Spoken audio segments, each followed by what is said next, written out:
Hello. Hello, hello, hello. How everybody doing today? Let's go in and put on some music.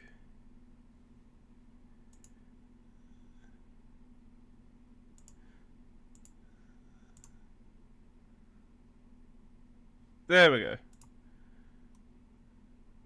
And it's being picked up. Beautiful. Okay, so before we begin, I need video. Before we begin, I need some video footage of something before I go in and do my base coat of it. Basically, the primer. And that is this fucker of a guy. I hate Helldrakes. I'm going to tell you now, I hate Helldrakes. Why? It's pretty simple. One, this motherfucking scratched open my knuckle when trying to get in the magnets because of how sharp this thing is. Ah, shit.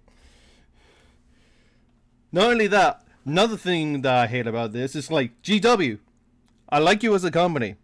When you do good, whoever made this Helldrake, tell them to do better because I had to go in and basically fill every single hole that allowed you to see the inside of this with green stuff. There's some in there, there's some around the neck. The neck is basically this floppy thing then just moved about. There wasn't enough contact points for the glue to actually stick together. There was so much glue that I had to put down before I actually stayed. Some more here, and probably the most atrocious part, the vents. Two up here, two down here, and the one in the back. All of them allowed you to just see into the inside. Which, I mean, I can make smoke come out of the back of it with some stuff, but for transport purposes, that's a terrible idea. Well, it depends on how big you want to make it. But still, having holes allowing you to look directly into the center of the model kind of breaks the illusion of the calamitous thing that this thing is. And honestly, this could have been done so much more better. I personally despise this Eldrake.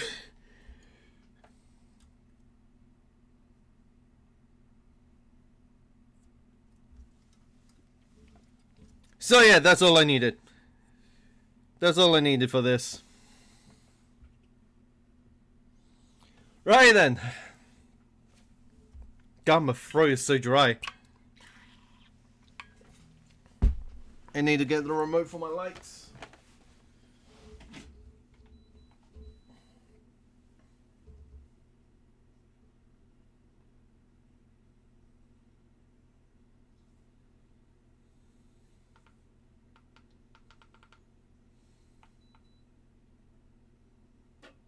There we go.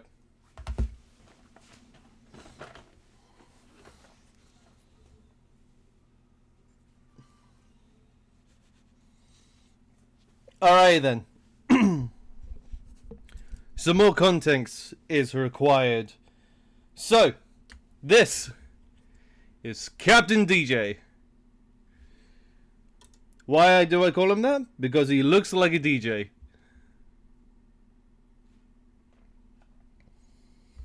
Yeah. So, back before I started painting and and started recording myself doing it, this guy was for a competition that my local store was putting down, and was basically the basis, the beginning point of me doing cell shading, and also he was the initial design for it. It was back before I have all of my paints now. Well, would you look at who it is? Yeah, okay, fair enough. Yeah, loiter here when you can while I go over my Warhammer collection. So yeah, today we'll be painting the rest of his squad. As well as the little boombox I put together of I'm just made out of random parts that I just had laying about. Yeah, we have some aggressive parts in here, some Necrons, an extra arm up here, as well as some horns from the Thousand Sun Demons. So yeah, that's going to be fun to paint. But before that, we need to paint up the rest of his squad.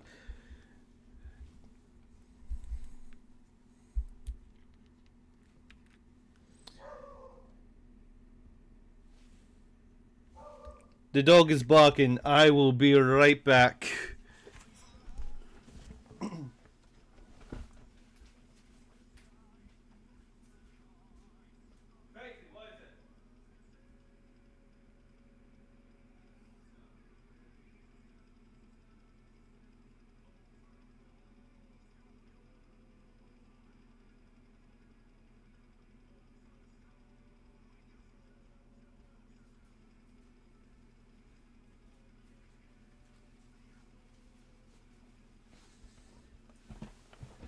Okay, dog was just window watching and also barking at everything that moves past. So anyway, we are going to go in and begin.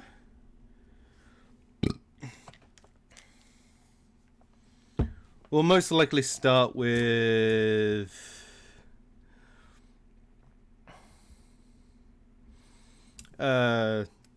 just a base coats for this stream, because this is probably the first time I have to do like multiple units in one.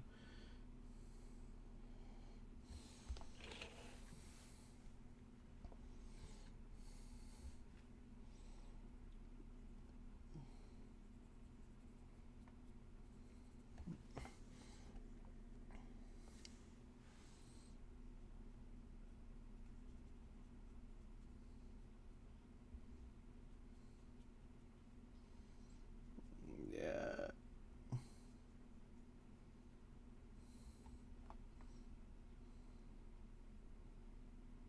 I don't have to be too neat, because then I can go back over it when I do the rest of the colors.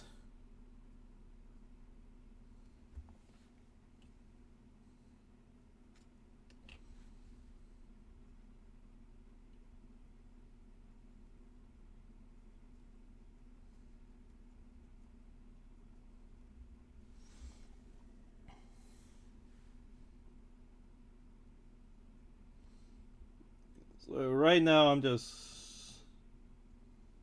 being a bit lazy and going over all of this.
Gotcha.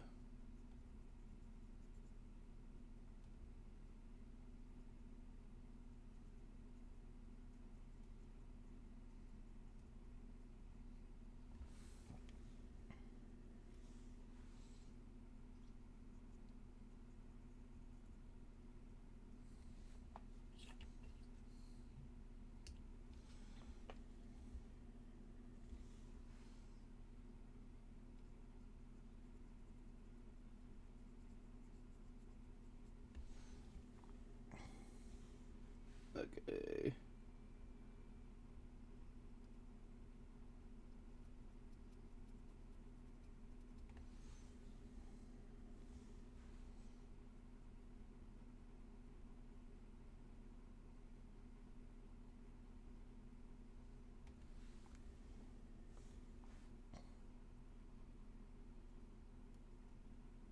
Ba ba ba ba ba.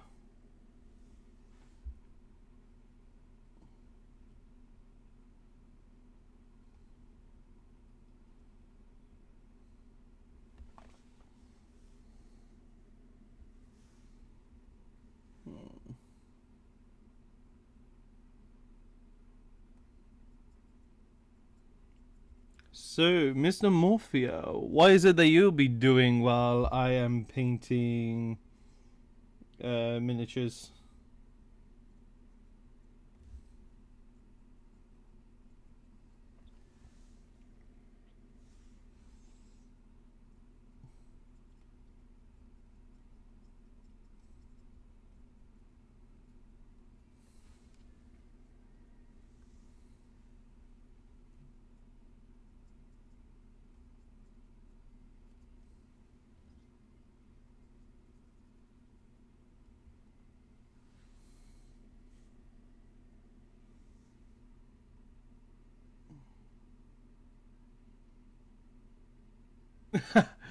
Currently on the job site? Damn.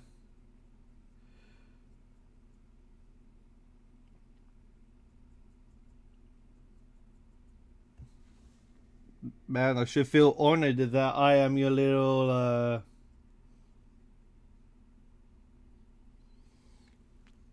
pocket project or something like that. Nah, that's not the right word. Podcast. That's it. I'm your own personal podcast.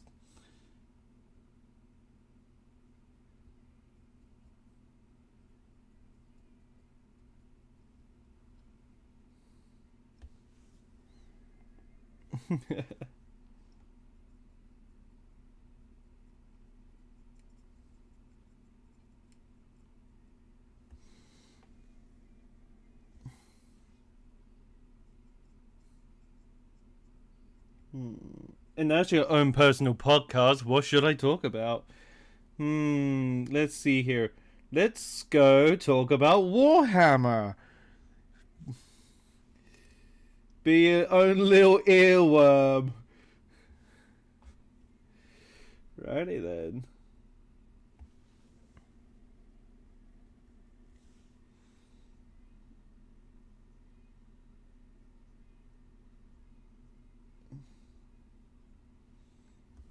Righty then. So, let's give you the funny version of the Ultramarines.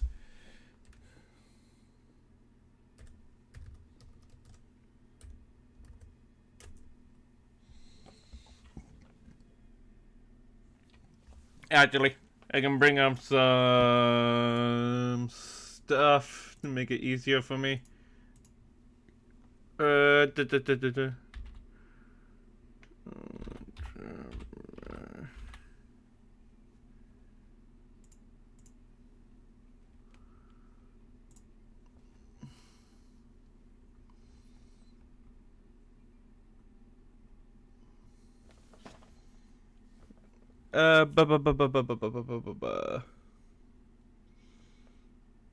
For founding chapter successes, a lot. X111. Number 13. Okay. So,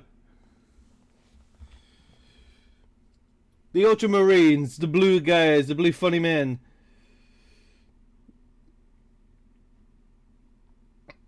These guys are the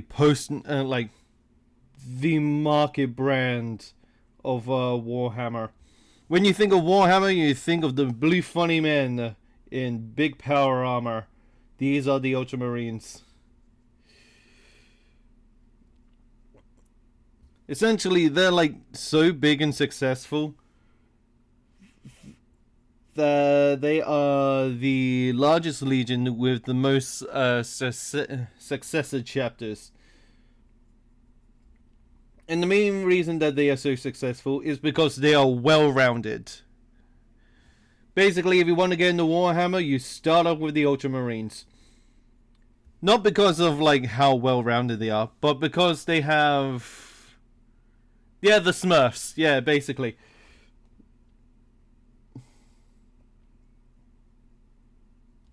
Essentially, the main reason that everybody suggests that you start with the Ultramarines is because they teach you every mechanic of the game, which is why a lot of people just suggest starting out with the Ultramarines, because they have psychers, they have shooters, they have melee specialists, they have basically everything with every ruling in it. If you want to learn how melters work, they have melter units. If you want to learn how flamers work with their ruling of torrents, they have a Pacific squad for that. If you want to learn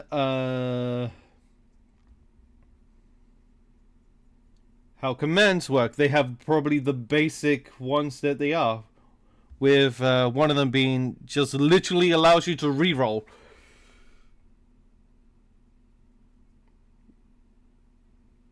These are the most beginner-friendly units that you can ever start out with. And then if you want to go and branch out, there are other legions that you can go into. Or if you want to paint them a different color, that's what the successor chapters are for.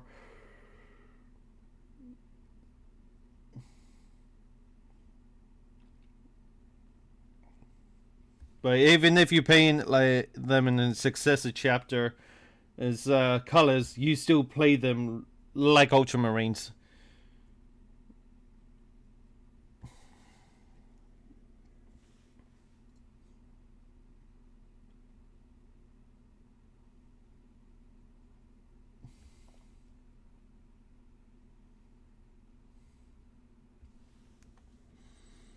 Now then, these guys have two different leaders. Why? Because one of them is their founding father, and the other one is known as their chapter master. So the founding father will be their primarch, which is the overseer of the entirety of the Ultramarines and their separate chapters. This is known as Rabute Gilliman. And he is massive. I mean, these guys are bigger than the average person. And considering that they are taller than the average Space Marine because of the Rubicon surgery, essentially, this allows them to be, like, tall. But the Primarch? God damn, he's like a 3-story building on his own.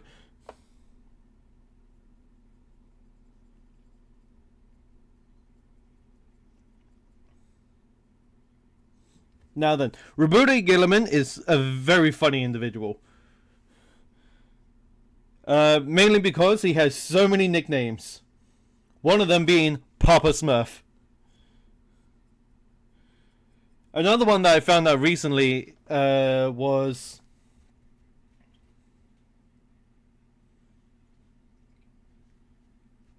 what was it? Gilly means something in French, but essentially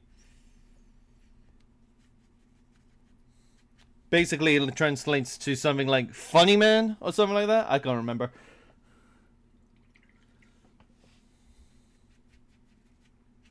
Rubute Funny Man. So he grew up on a planet called Ultramar, where it was basically just Rome. Rome during the era of Julius Caesar. And his father was basically the stand-in for Julius Caesar.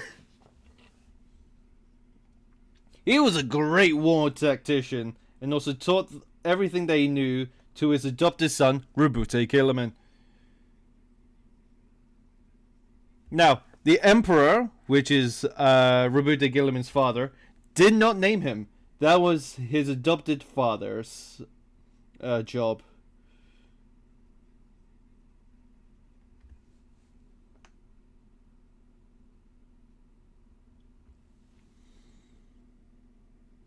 And so, just like Julius Caesar, his adopted father was betrayed by his own kind and then basically put to the slaughter.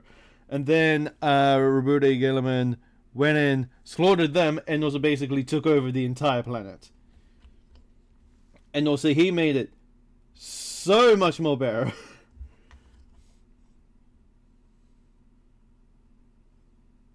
Basically stopped the majority of the infighting and also allowed people to like have a better life.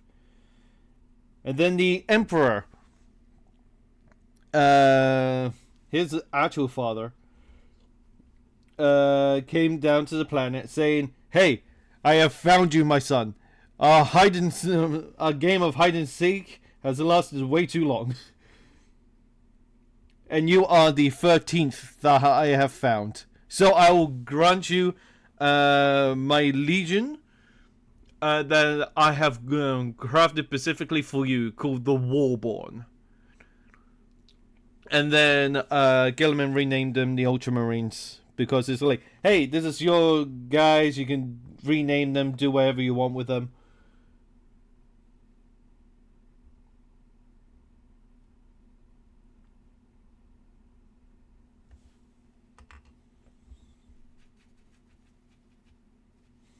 Yeah. The toilet seat that you see as an insignia, which I'll go and put up here, that's basically the symbol of Ultramar.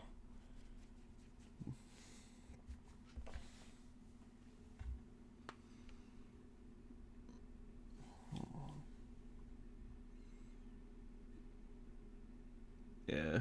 With the main colors of like blue and gold, they stand out a lot. Their next, basically the leader directly underneath them, is cool, which is my personal favorite, the Goat, who shows up in Space Marine 2, is Magnus Kelgar.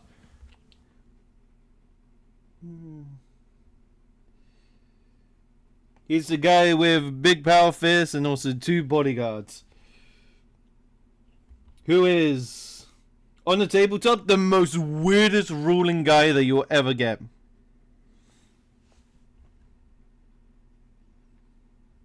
Because you see, he is known as a character model. Essentially, there are 2 different types. There's epic hero, and then there's characters. Characters fall underneath like captains and that type of thing. They have a leader trait that allows them to attach themselves to units. Now, the weird thing is, you have there's a keyword called precision that allows you to hit characters which are connected to a unit. Now then, Magnus Kelgar is a very strange unit, because he is made up of 3, when normal characters and epic heroes are made up of 1 individual unit. So when it comes to the ruling of precision, it's extremely weird.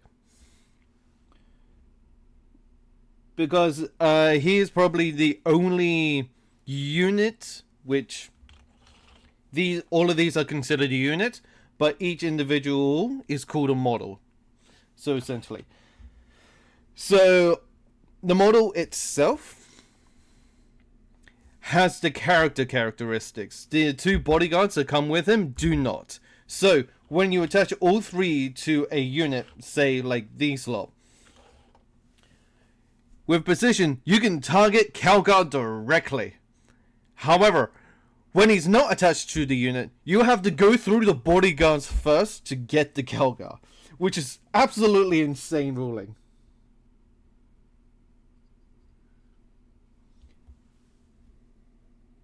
Meaning that if you're facing the guy which has precision, it'll be better off having Calgar by himself.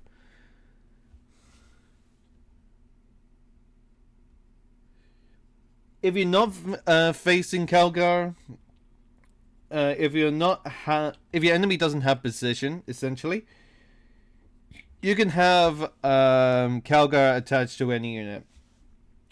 The recommended one that people have gone for, basically the meta pick, would be a group of aggressors.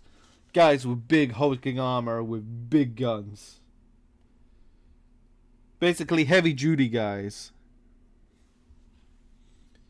If you've seen like the suits used when putting away, like dismantling a bomb, that's basically the suit.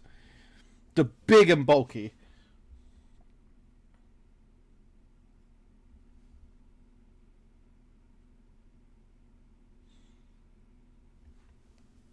Now then, Calgar is actually not his name. Magnus Calgar's name, I can't exactly remember what it is, but essentially, he took the name of his friend who saved him from a cult to basically honor him. And he has used that name ever since.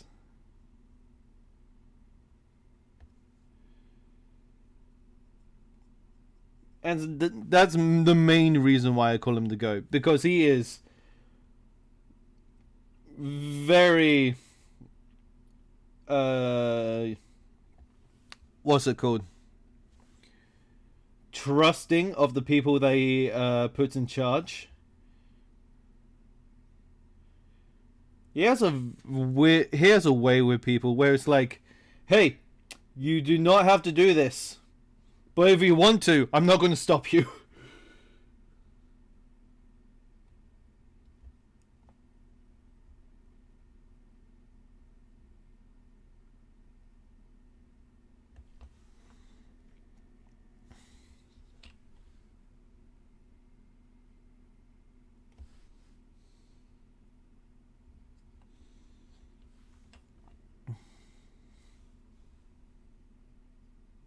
Basically, he's a gnat.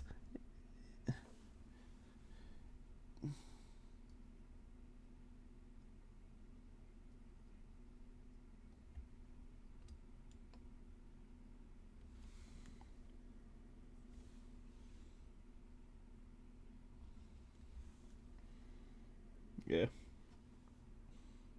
Now let's go back to Roberto Gilliman, because he is so much story to him. So, when Tyranids first invaded, well, technically the second invasion, Roberto Gilliman went in to face the Tyranid horde. However, after facing off against the basically Swarm Lord, he lost both his legs and his arms. Basically became mortally wounded. To make sure that he still stays alive somewhat. Yeah, good. Because it was sheer good comparison.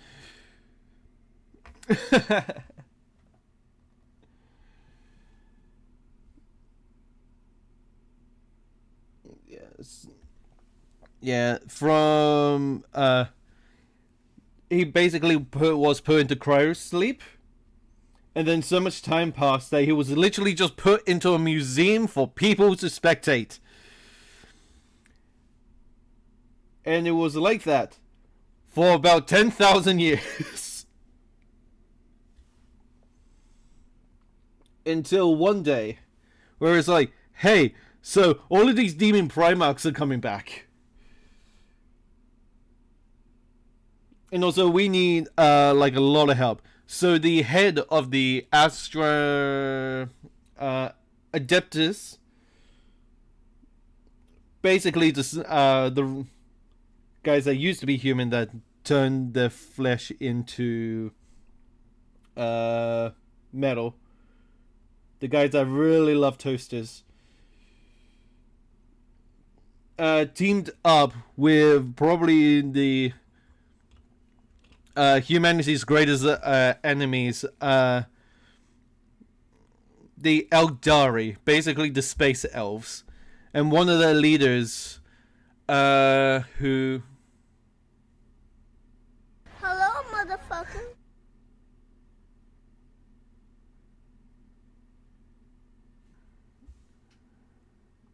Oh, right, yeah, I forgot to change this. Whoops. I was in a rush, man. Okay.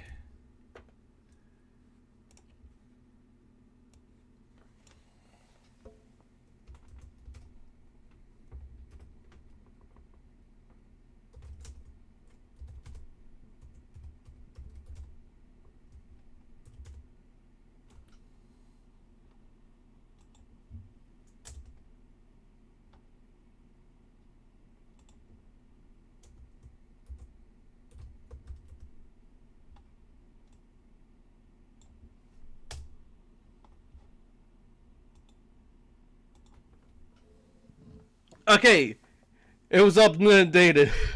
Okay, it's updated.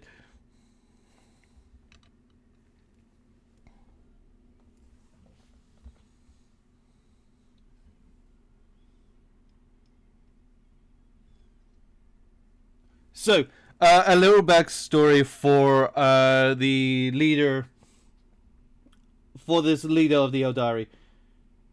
She managed to get her hands in. She managed to get into the Black Library. The Black Library is where one of the Eldari gods live, known as the Laughing God, which is a massive fucking jester. Now, this jester has written a book. However, it was so locked up tight that nobody could open it. All they had to do was wait for the timer to basically release itself.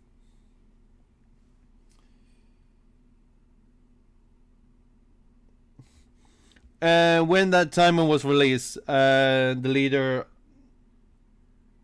which I am forgetting the name of, begins with Y. Basically saw the Laughing God's plan and goes, it's like, hey, this may actually help us not die.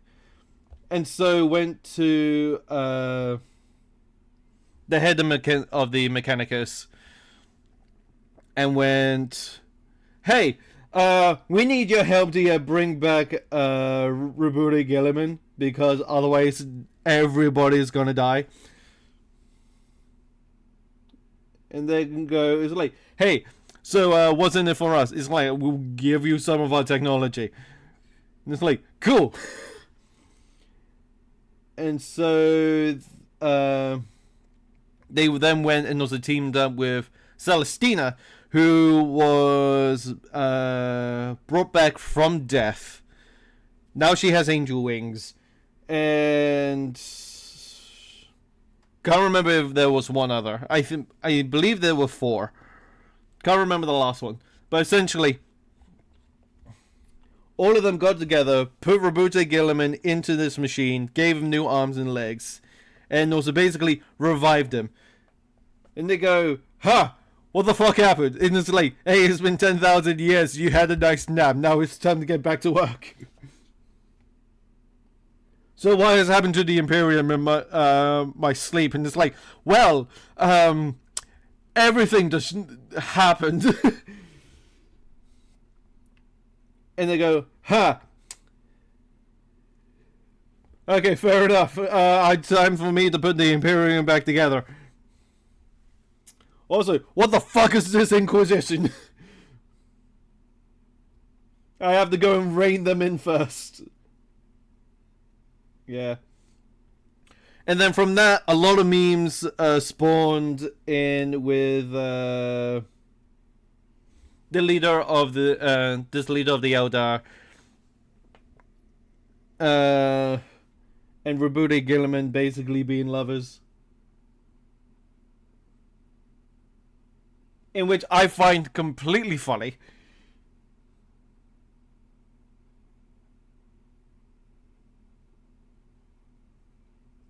And I support it because it's funny. Mainly the memes helped it made it funny.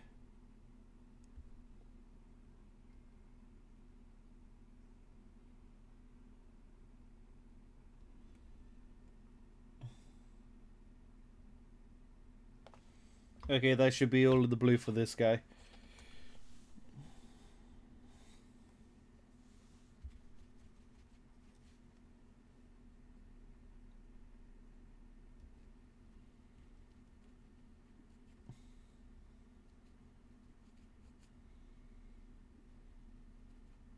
Okay. So yeah, that's the general stuff for the Ultramarines. The guys that are so good, they have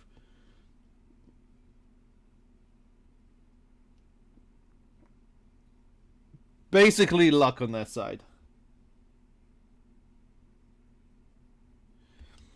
And also, the main reason that they have so much luck on their side is partly because of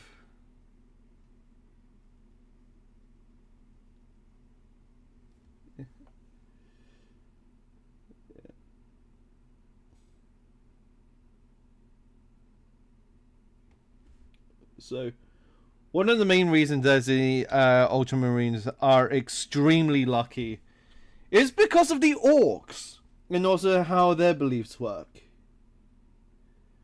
Part of the orcs' belief is that certain colors do certain things. Like red makes you go faster, yellow makes you more rich. What was the other one?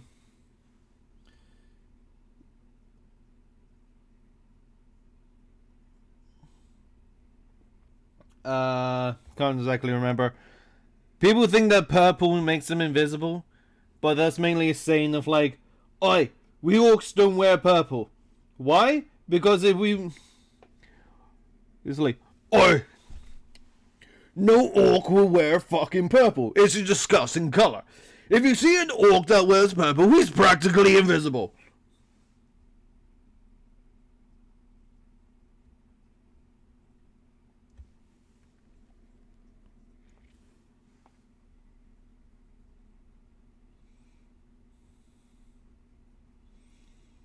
Because in actuality, that was the full quote. Essentially, I've summarized it, but that was basically the full quote. You will never see an orc wear purple, and if you do, they're basically invisible. They're invisible because no orc will wear purple.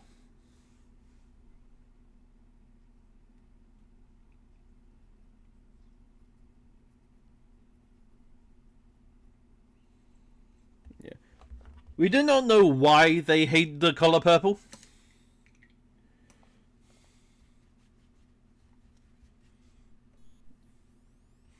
I do have a feeling that it may have something to do with the Eldari. Because they were at war with each other for a very long time.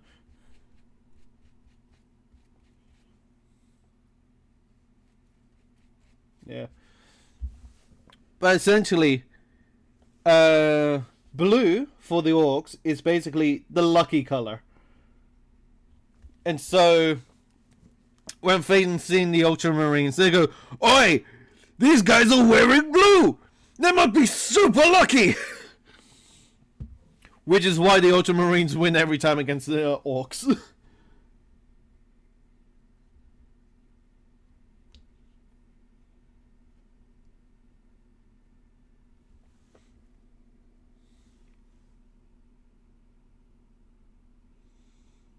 Yeah. However, green is the best color.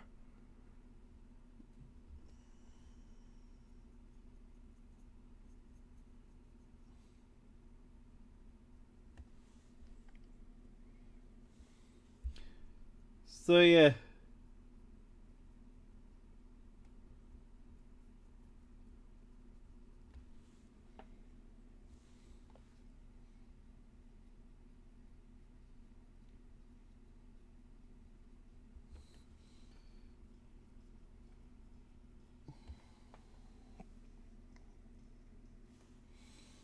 Then. Well, I was going to talk about the Ultramarines. I basically covered all of the good points with them.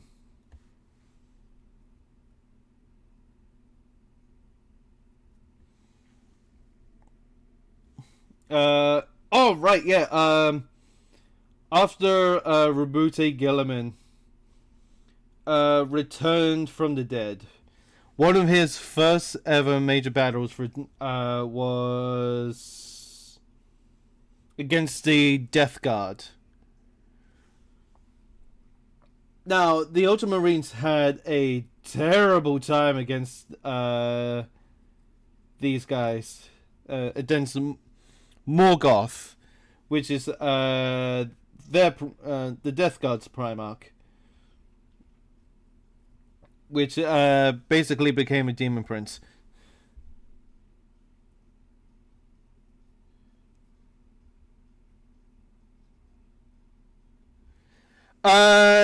That's true. So the Tau according to my knowledge, has never faced the Orcs. So the Orcs do not know about them, and therefore they do not get the Orcs luck.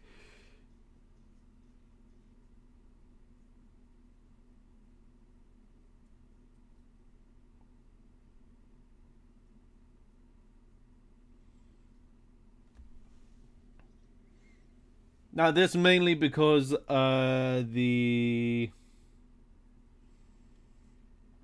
Tau are very secluded. They take up a very, very small portion of the galaxy.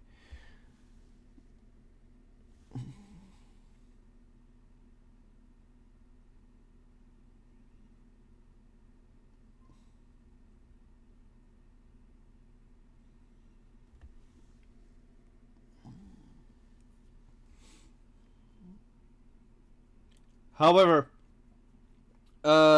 since they don't show their blue skin when fighting, they covered head to toe.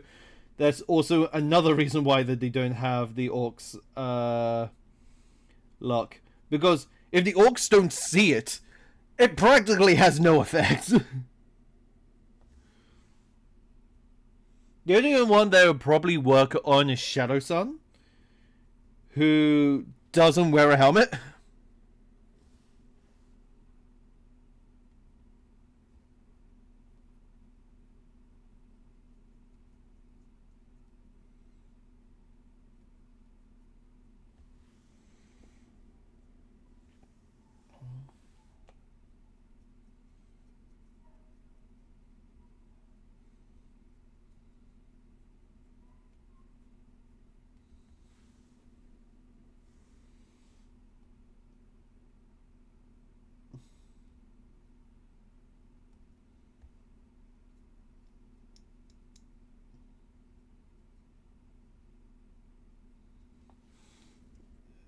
Then.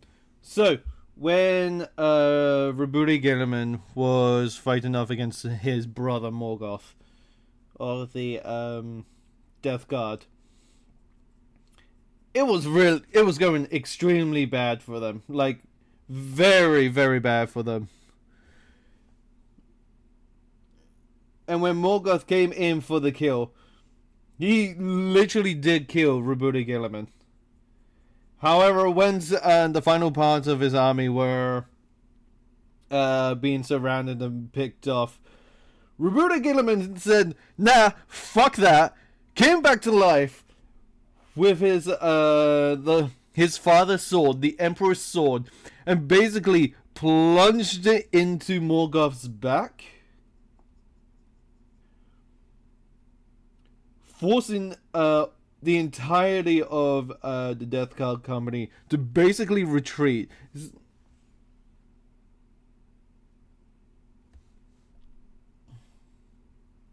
And also they went back into the warp, and it's like, ha!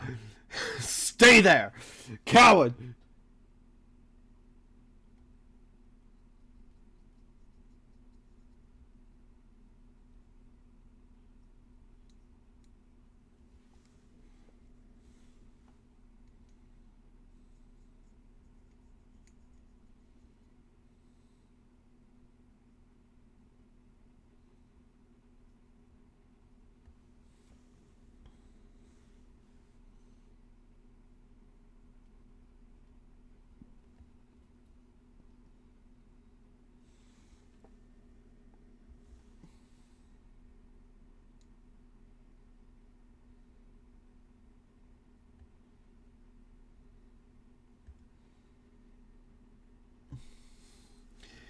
Yeah, he's got instant respawn. Yeah. Not only that, but in the tabletop, Gilliman does have a respawn feature as well. However, it's limited to once. And he comes back at half of hit points.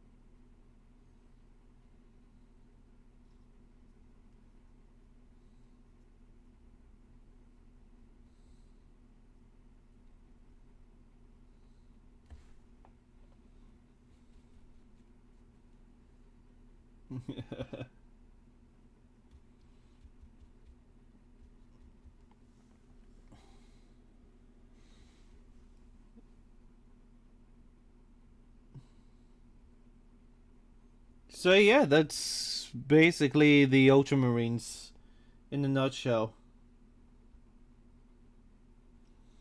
Lucky motherfuckers who, if you task them with anything, will just get it done.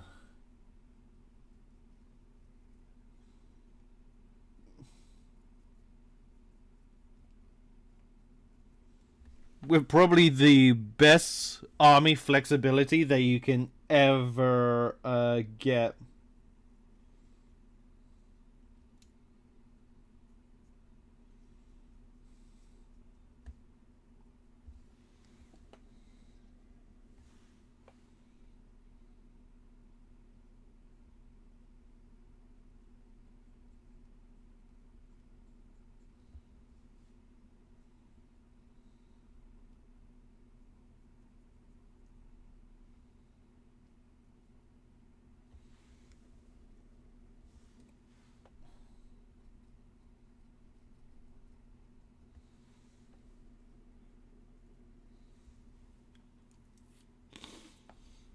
Now then.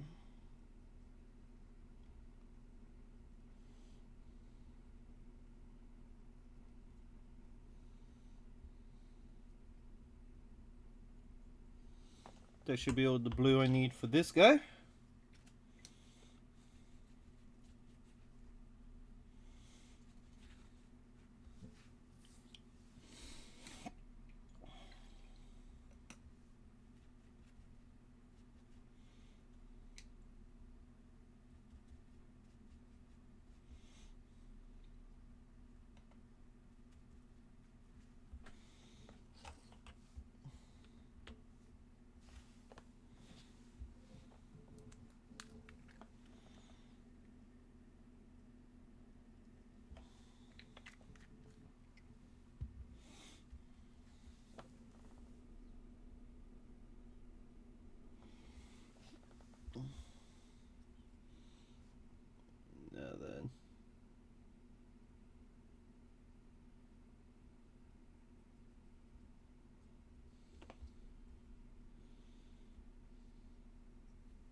I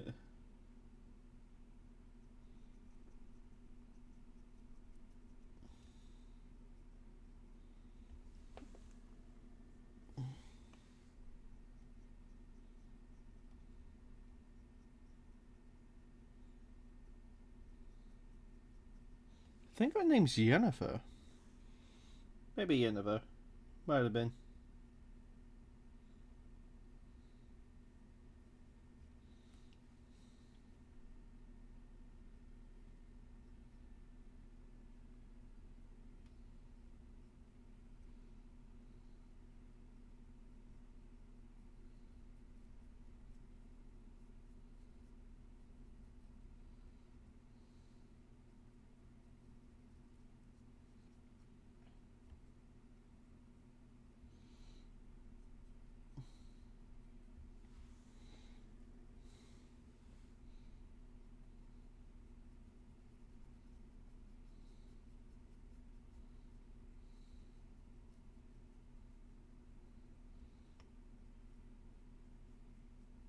Oh wait, he's not a captain, he's a sergeant. Sergeant DJ, damn.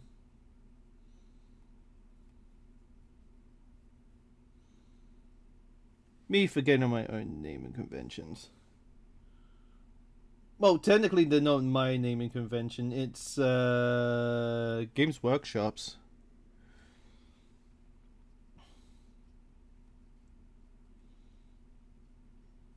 Because every unit. Hey, thank you for the follow, Steve. Thank you for the follow, Steve.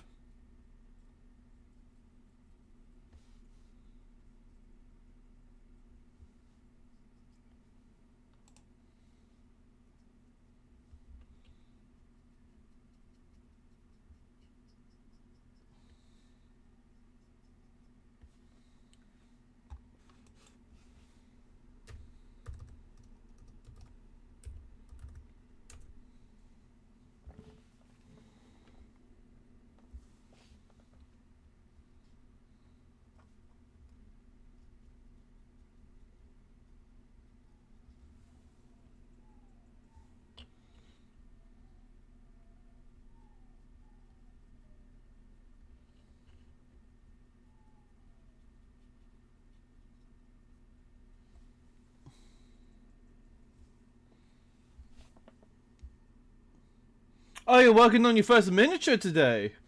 Ooh, what are you working on?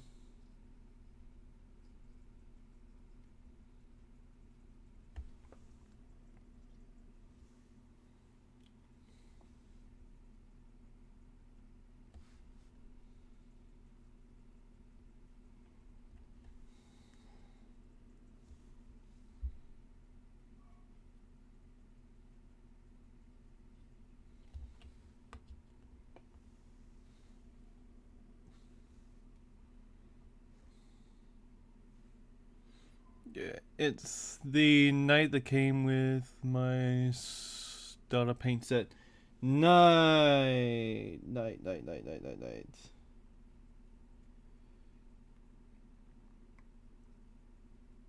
Okay, so would this be Age of Sigma? Warhammer other army painter starter set. Okay. I'm still trying to figure out for which game, because there's a few. There's like you can paint Spartans and elites for like a PvP arena for a Halo board game. Other just a generic soldier. Okay, fair enough.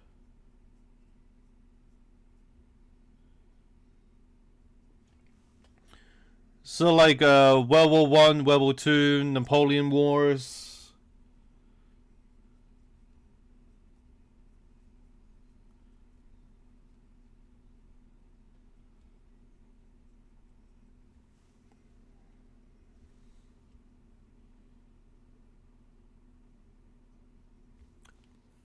Not sure what faction. Because if it's a regular army guy, then it might be the Astra Militarum. If it is Warhammer.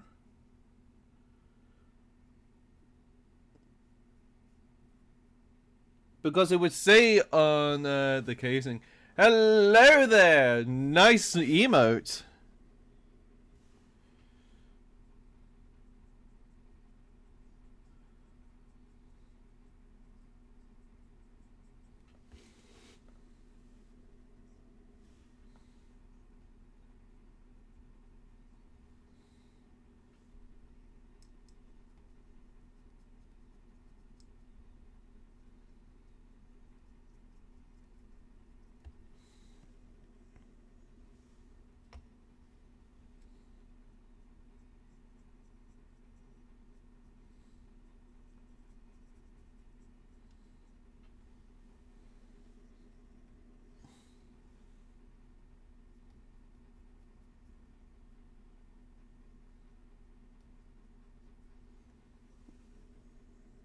There we go.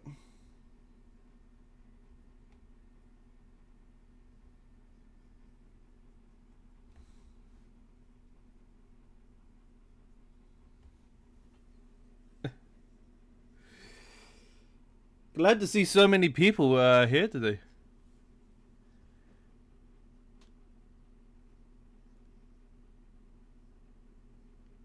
Link, okay.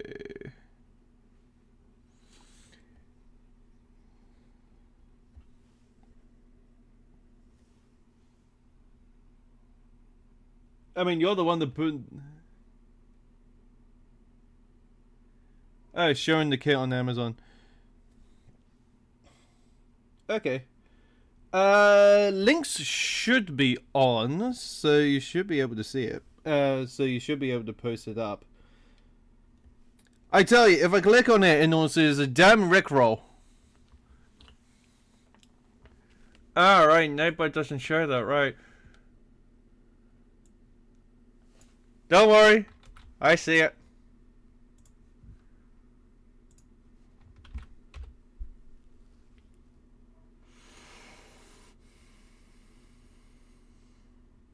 Oh, very generic stuff. Oh, this is from Army Painter. Okay.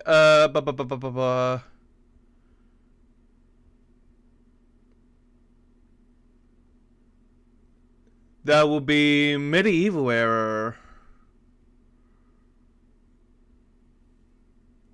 Okay then.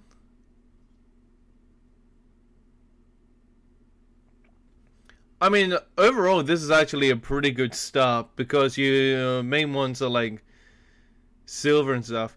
So that will be Armor Painter Fantasy, if I remember correctly.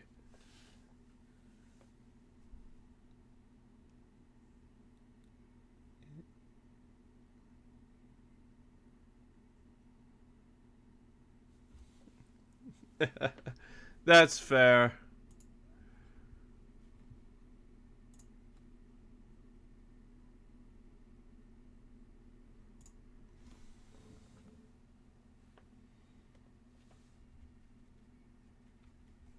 Yeah, so now I remember.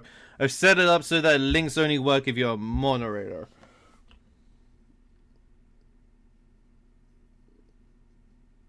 But don't worry, I was able to see the message and also see where it came from. So, yeah, all good.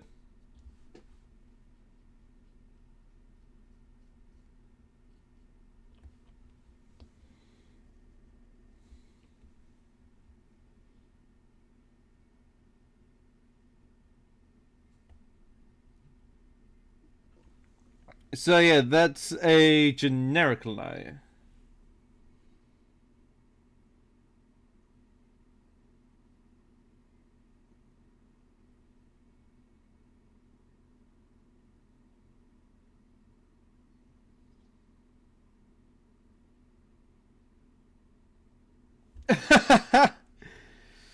Wow, you went in it hard. So you got a single box of Space Marines for Christmas in 2024?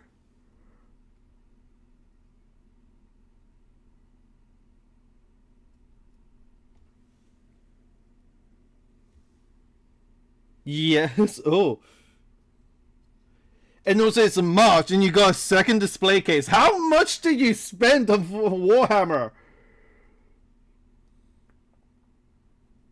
No, don't give me exacts. Just give me...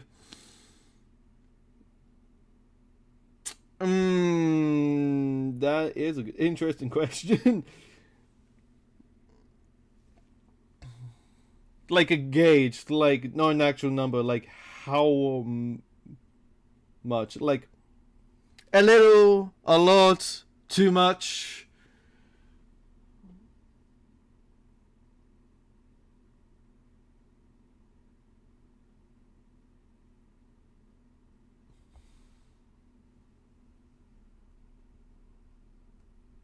This is a bit wobbly.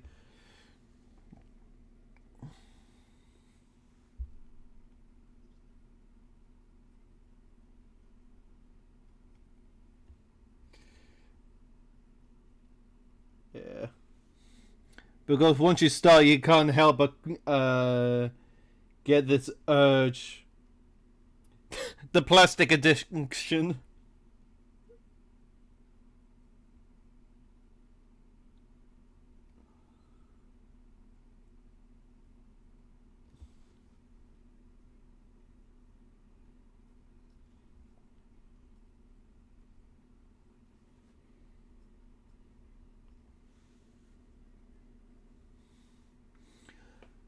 Okay, I put paint to model for the first time ever in the middle of January. It's now March and I've done 8 interceptors, 10 infuses, 2 Scorpio Felter, 3 eliminators, 8 heavies, and 2 Skavens, and a Dreadlord. Good lord. All in 3 months? You are a faster painter than I am. But then again, I don't have much time to do painting.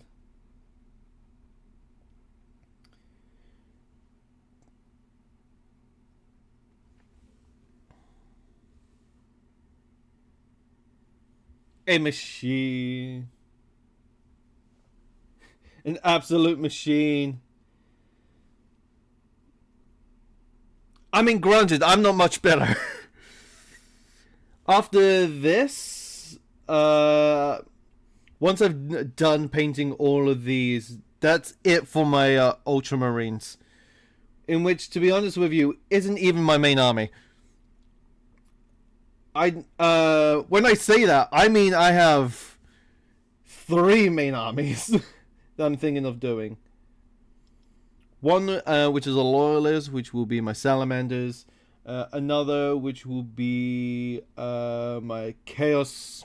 One, which will be Chaos Legion, which would be my 1,000 Suns.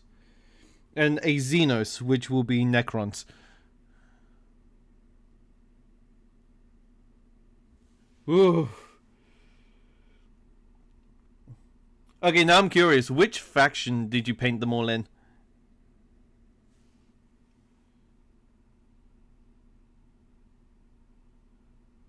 Or did you just paint them your own unique color?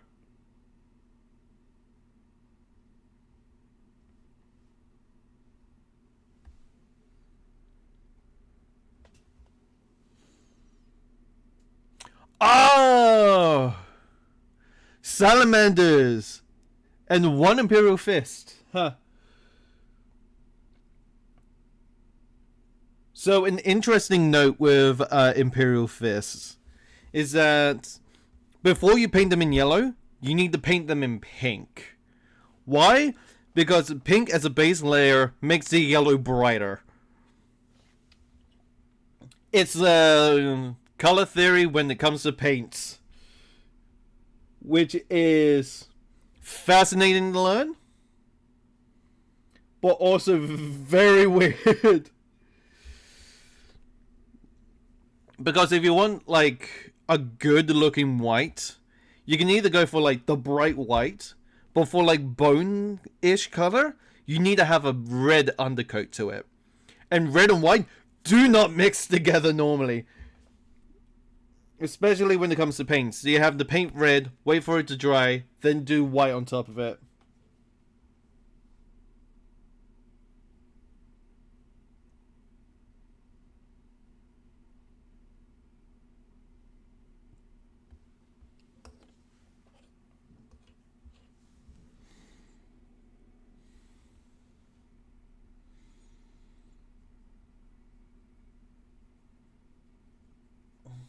Yeah. Can't believe that you won with salamanders, man. Great job. Welcome, brother. For you are now a salamander.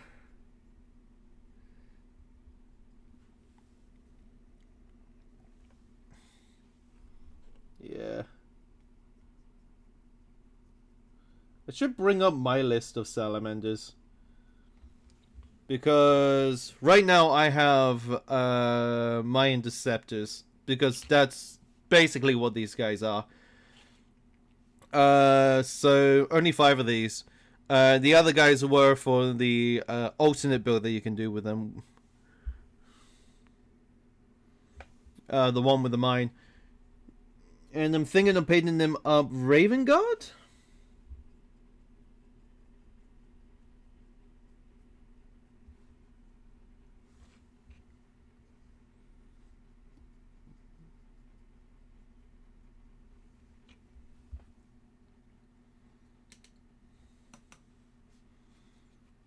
Let me just bring up my list for salamanders. That's my 1,000 suns. Let's go and switch it out for salamanders. Okay, so I have a Vulcan Histan. I'm planning on getting the other one, the Acrib Aton. I have an Apothecary, which I've already painted up. I recently got more shoulder pads for my Apothecary, which will be great. Recently got my Captain and Grievous armor. I do need to get my hands on the Lieutenant. I have a Tech Marine, like the old version of the Tech Marine.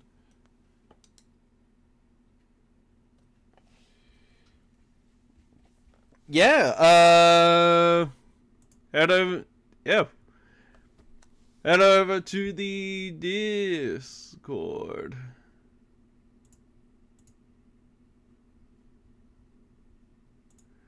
Yeah. So head over to the RTA Discord. Head into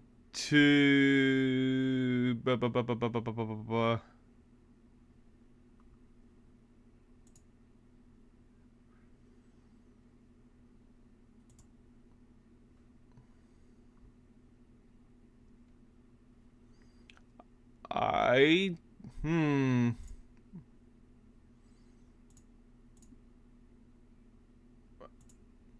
think put them into the Cage on Universe area. Let's see here. There's a link tree for all the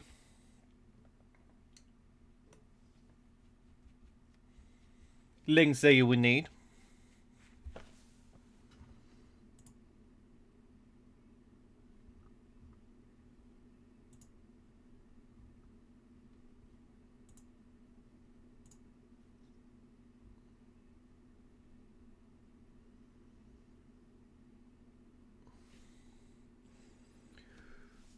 Welcome to the Discord.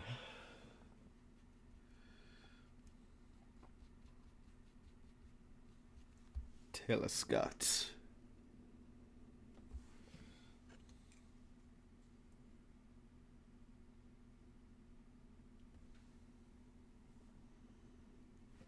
Now, I don't know how Demon has set up the Discord.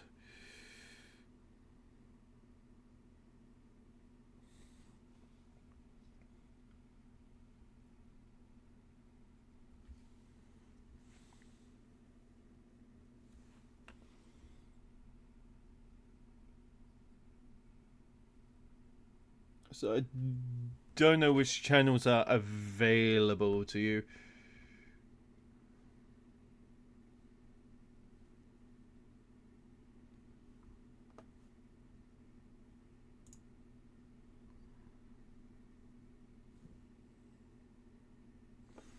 Ba ba ba ba ba ba.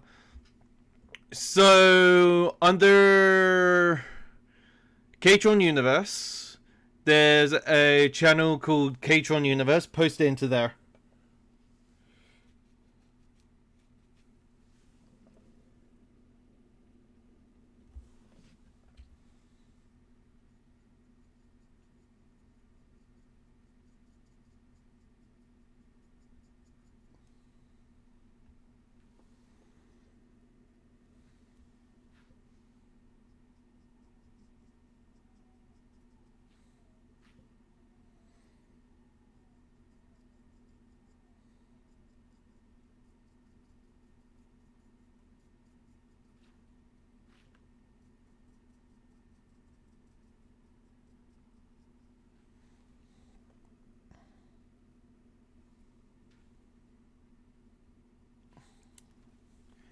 There we go.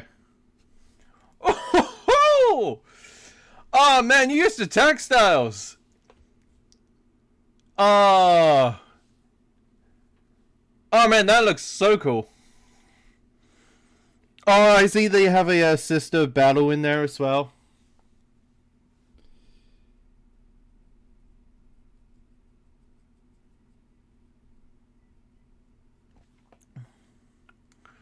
Yeah, I see an infamous Inferno Squad, Heavy Squad.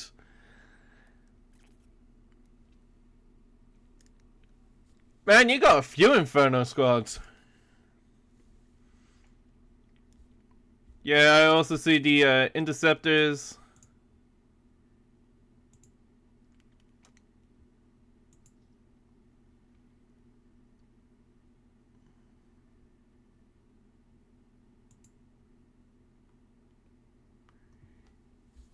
Yeah, you did some great work there, man.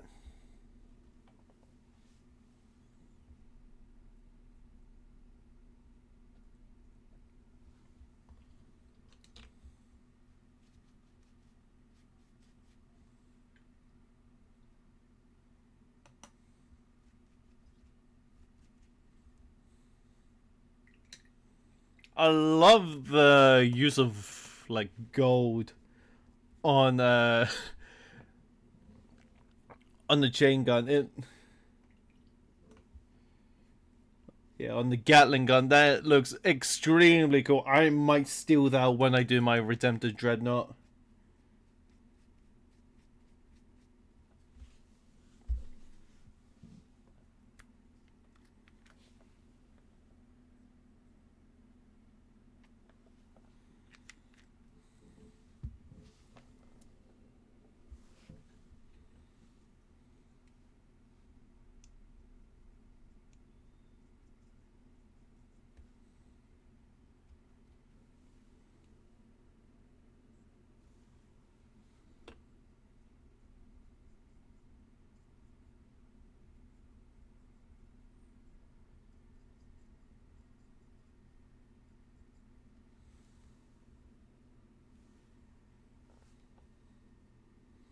I use bronze, okay. It just looks very gold.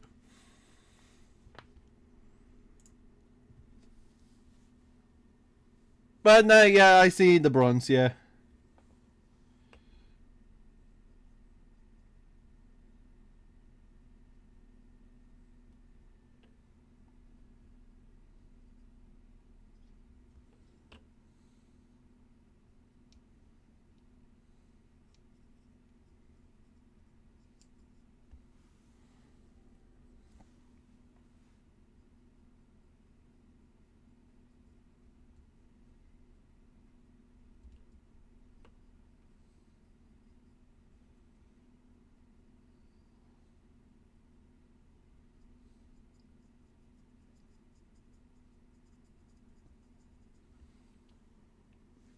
Okay. Yeah, ooh, it's really good.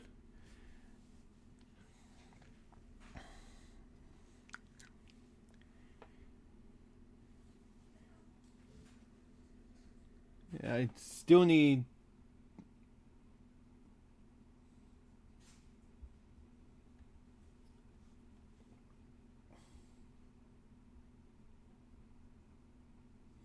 I still need to get my hands on some a tactical squad for them. For my Salamanders army.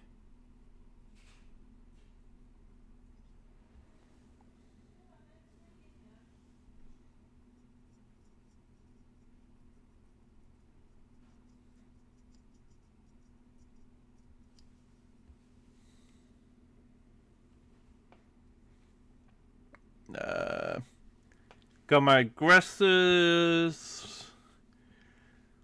Got my infamous Inferno squad. I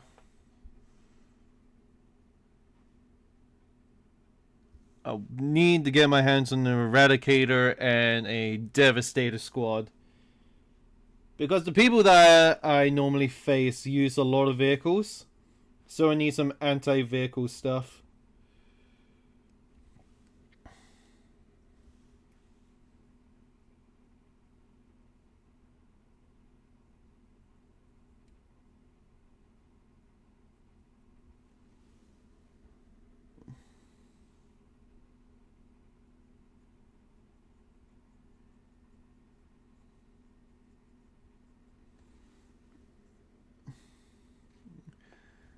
Let's see here.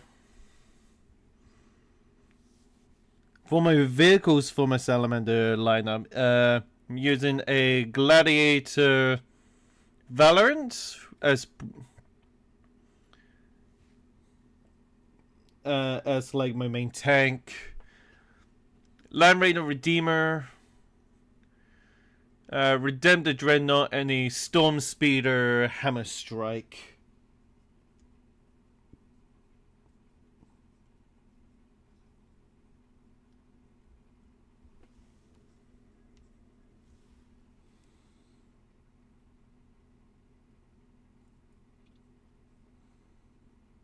That's basically in my lineup for my Salamanders. Going full in, what was it? Full in like Melter and Torrent. Bit of anti-vehicle. Basically like arena control.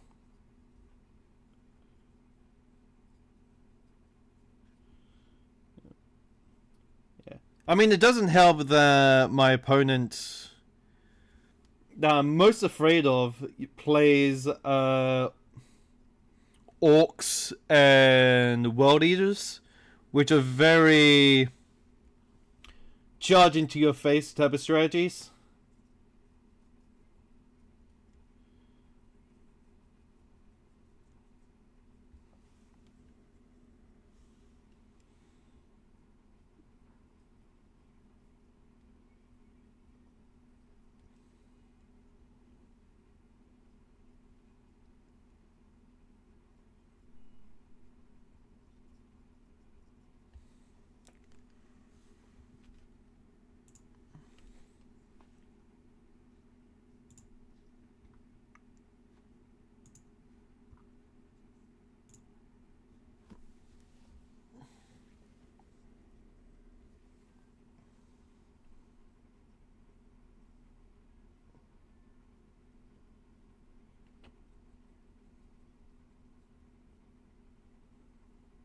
So yeah.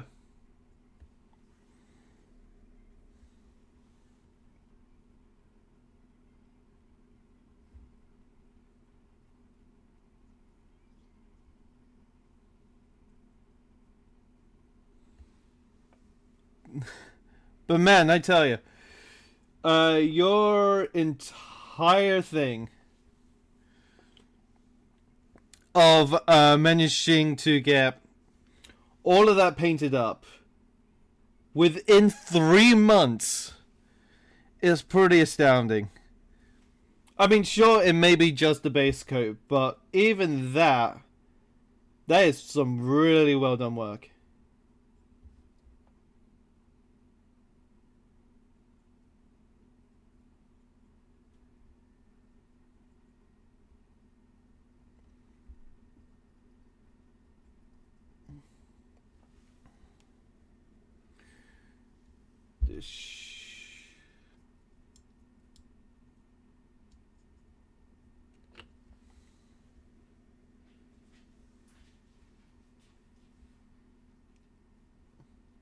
Almost done with this.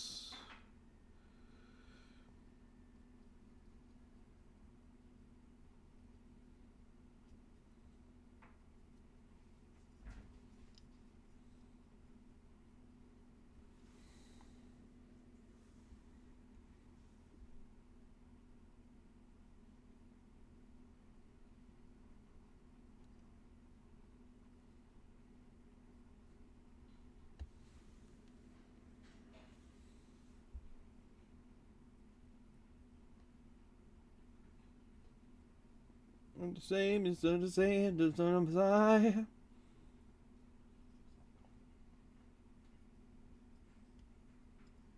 That should be all of the blue for the mains. Now then, we're going to do the fun stuff. So, those of you who are wandering around at the beginning of the stream, this I made out of spare parts of stuff that I had lying around. Essentially, I'm gonna make it a boombox.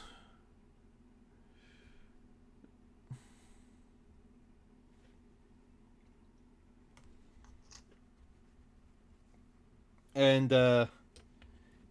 so Sergeant DJ definitely needs a squad. I accidentally titled him as a captain. But anyway, Captain DJ sounds cooler. So, DJ here needs his squad, which is why I'm painting up. Along with that, I'm going to give him a boombox, which is made out of a lot of just random parts. So we have some Necron faces, we have some aggressor parts, we have an arm from somewhere, maybe some interceptor spare parts, and then we have horns from some Thousand Suns stuff.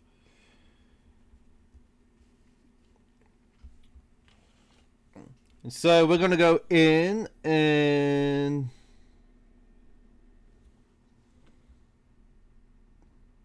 basically paint it up in the Ultramarines colors.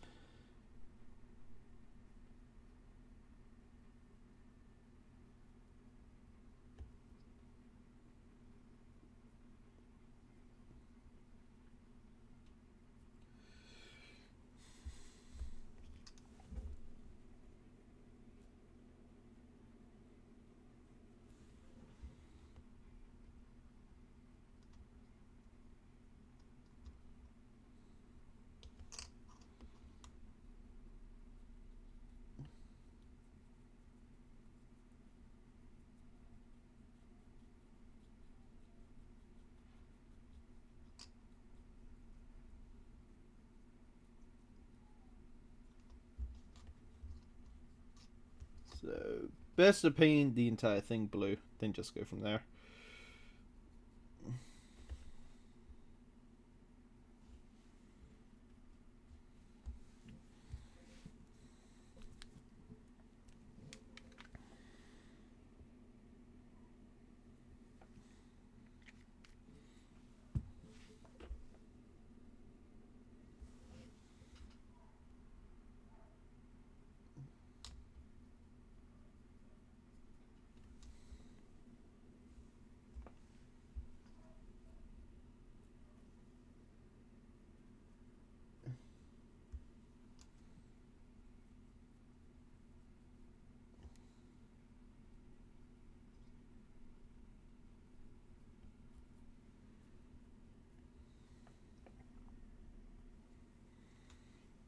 Ba-ba-ba-ba-ba.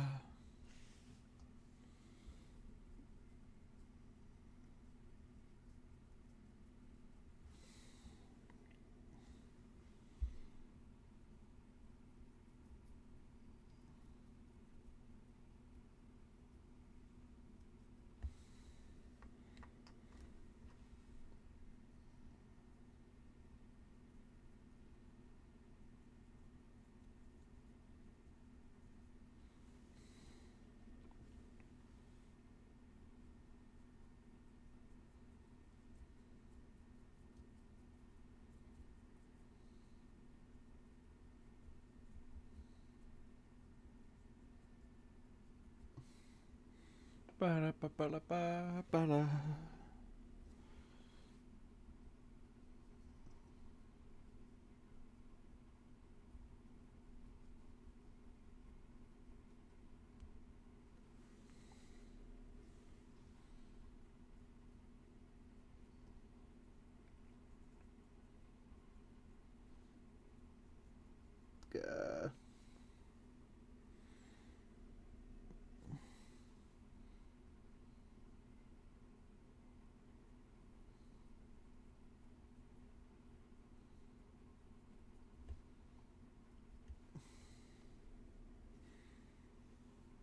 Ba-da-ba-ba-ba-ba-ba-ba-ba-ba.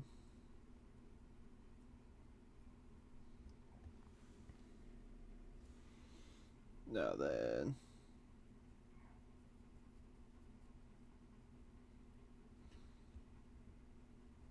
This was a lot more faster than everything else so far.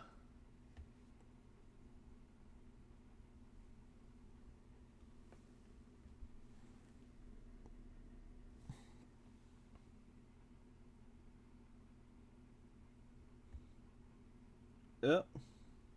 Gotta go in there.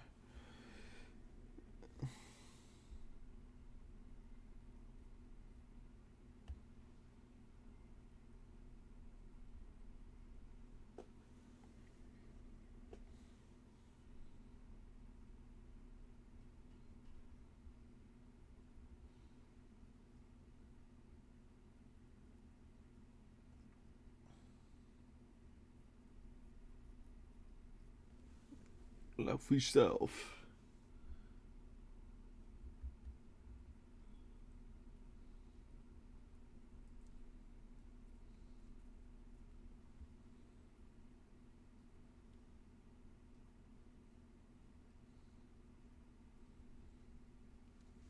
Alright then.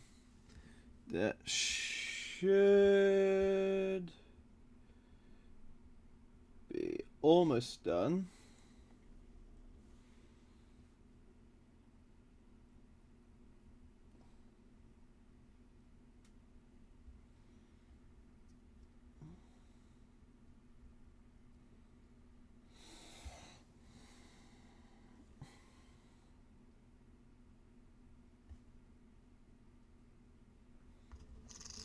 Okay.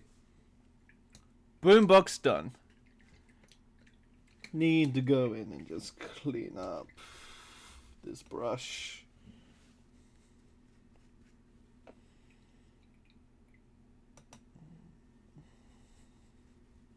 Because I use a lot of blue there.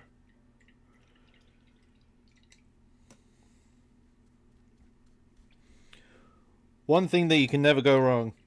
Thoroughly cleaning your brushes. Otherwise you have to spend a lot of money on just brushes alone. Like good brushes.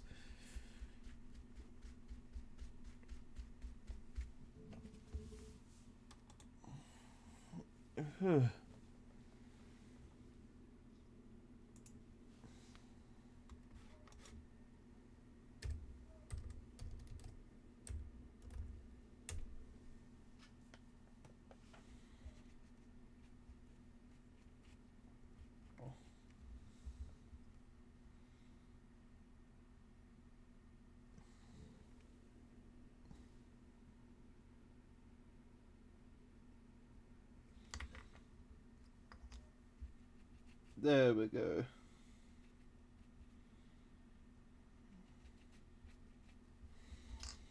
Okay, so with the blue done, time to head on to the other main color of the ultramarines, gold. Say I've never been the same, no way.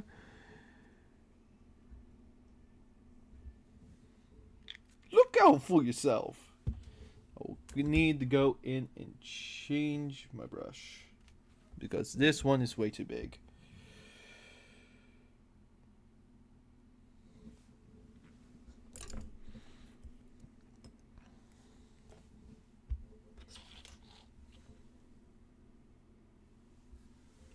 So we'll be going in with some glorious gold.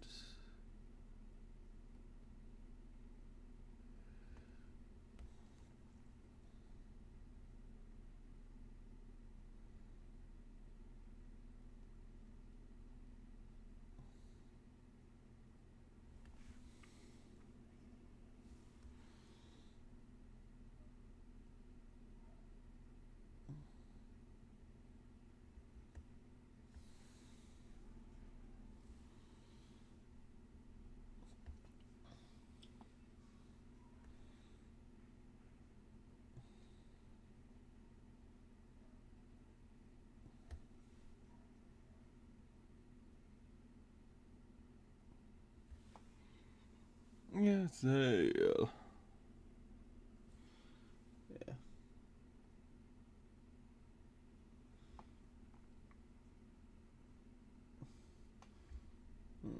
I just realized, despite the Ultramarines being a very good starting point for new players, like mechanically, for to learn the game, but it's also a very good starting point for learning to paint these guys as well.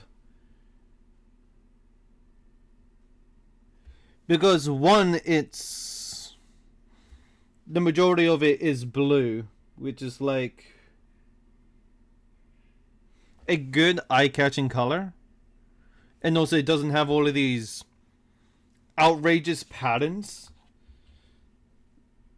and stuff that you need to learn. For example, with Imperial Fist, yellow, there's not a lot of good yellow paint.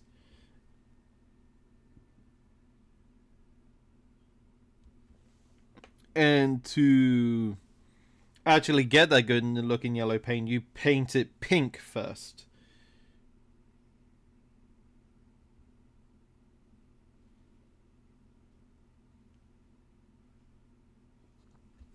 But no, you can go in, paint it blue, and basically be done with it. But then you can take it the extra step and also add in gold. And I mean, who doesn't love gold? It's a very shiny color.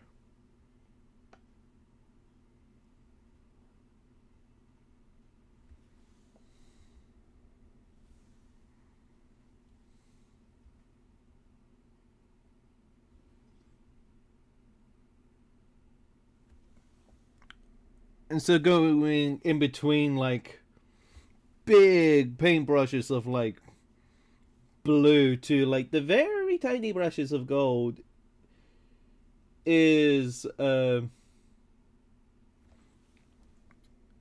very good beginning point for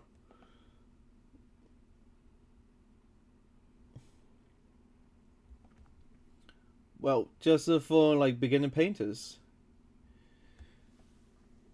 Because it's these two main colors are the main ones that you just need to focus on.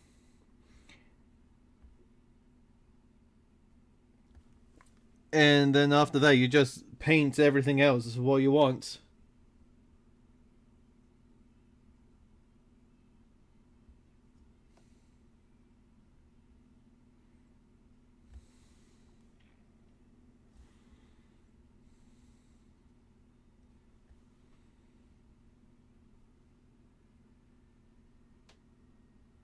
Not that much in the way of gold when it comes to these guys, which is great, meaning that I can fly through this part.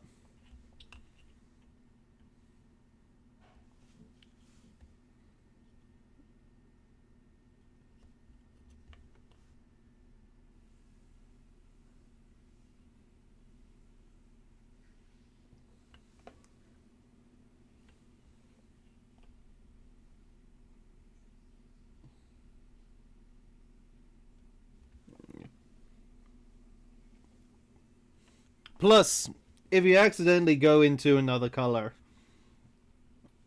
you can go in and tidy it up, which is great.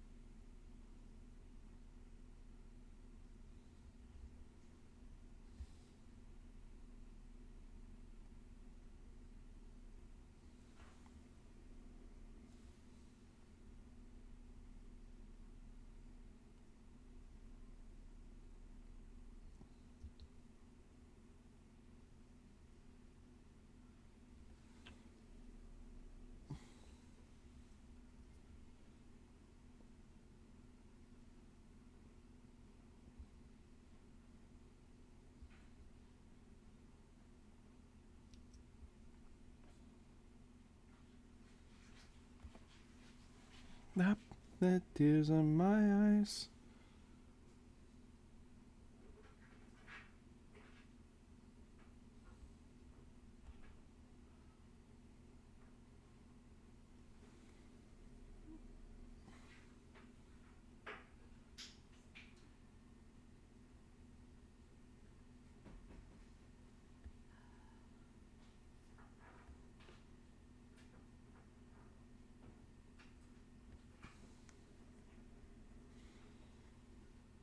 Okay, that should be it.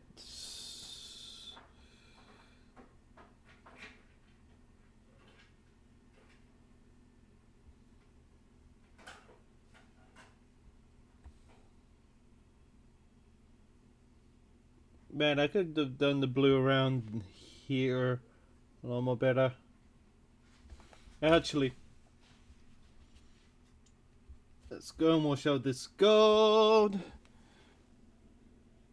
Go back to blue and fix that up.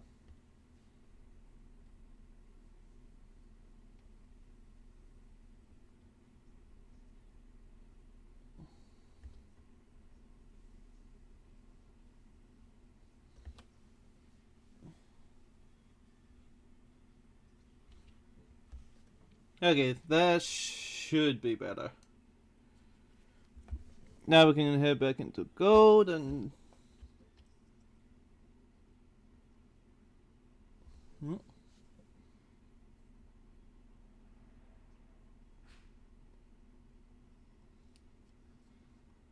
Ooh, I accidentally mixed in a bit of blue there. So I'm just going to go and wait for it to dry off before going back into the gold and doing that.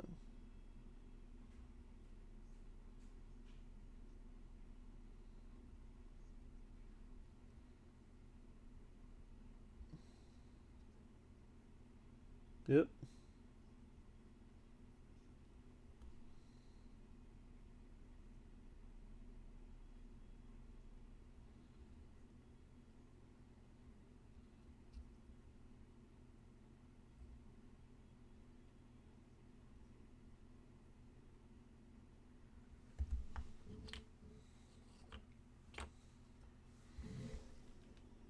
Now then, on to the next.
Actually, where's your badge? You don't have one. Okay.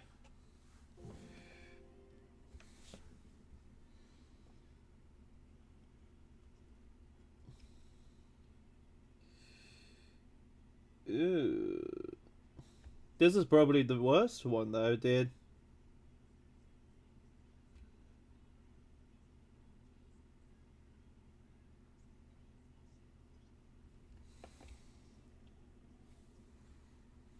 There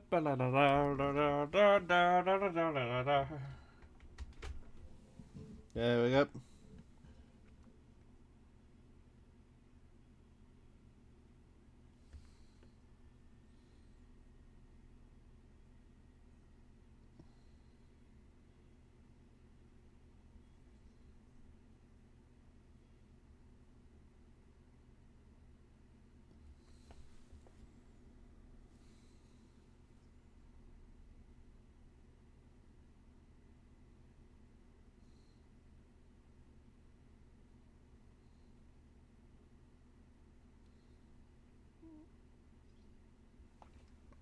Yeah. The goal for today is at least get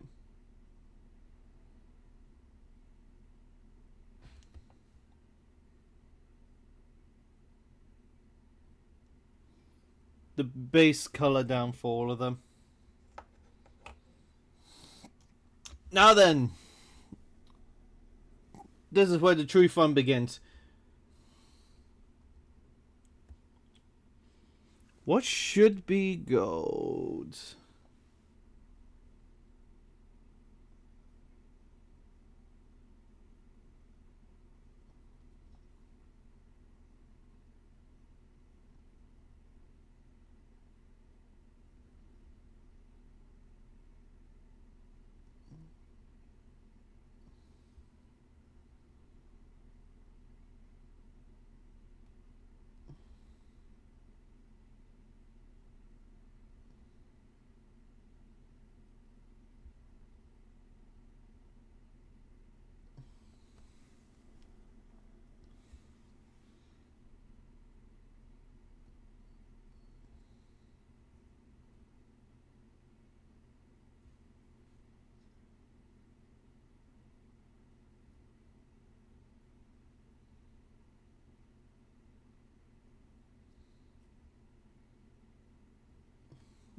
Okay then. Where to next?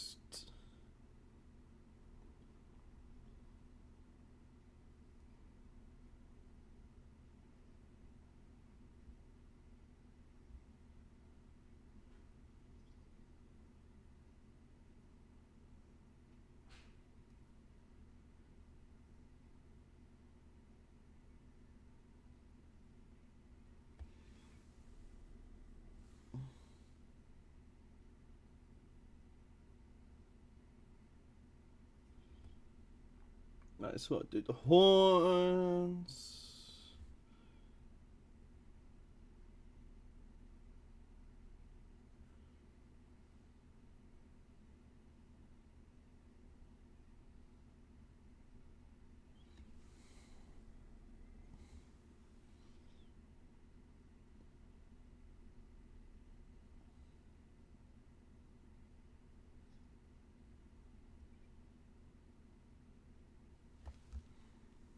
I mean, look at this.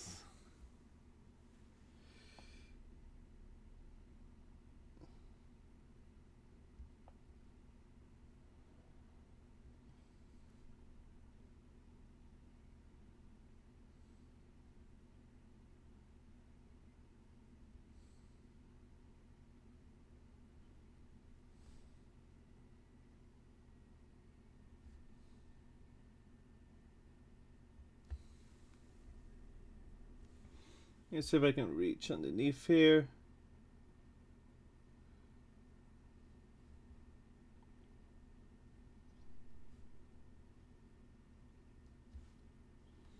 Oh, I can definitely get the backs here.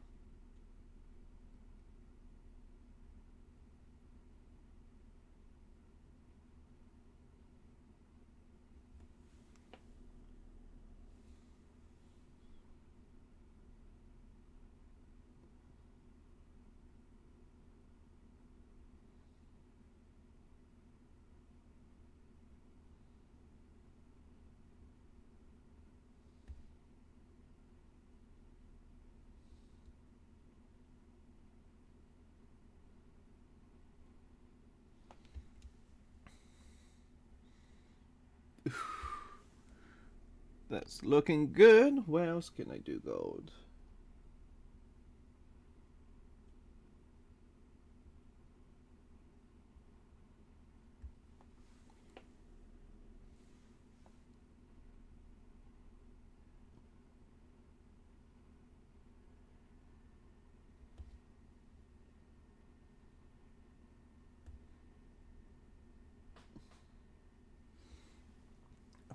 Definitely blinging this thing out. Just kind of what I want.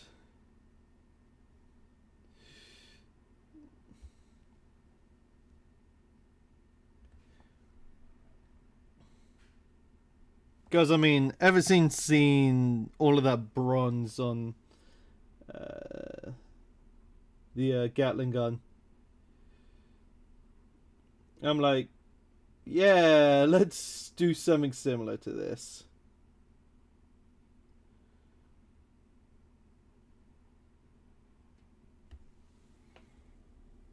Which I may need to put down some more gold paint.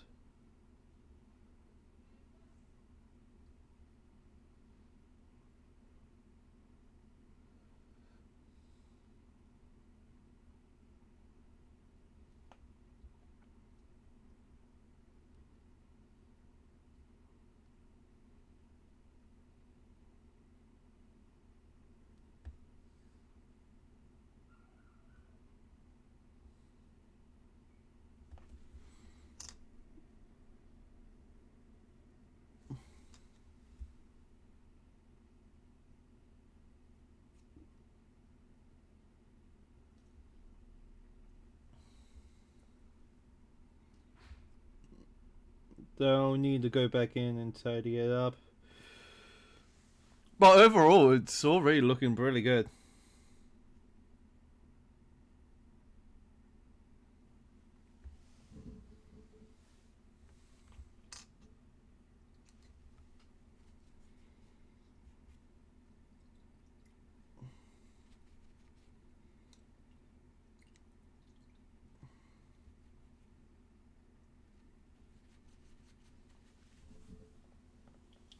Ooh.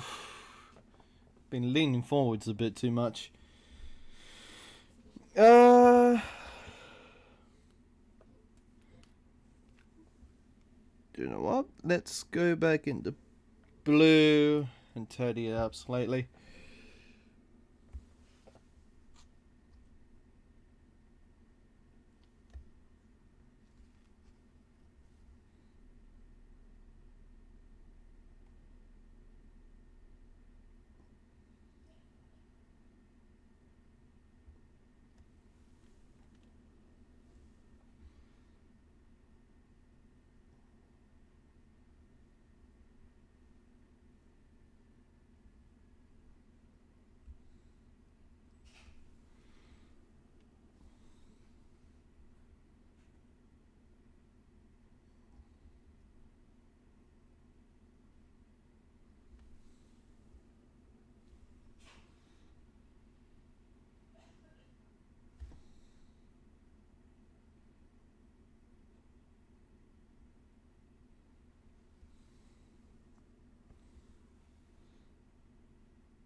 Okay then.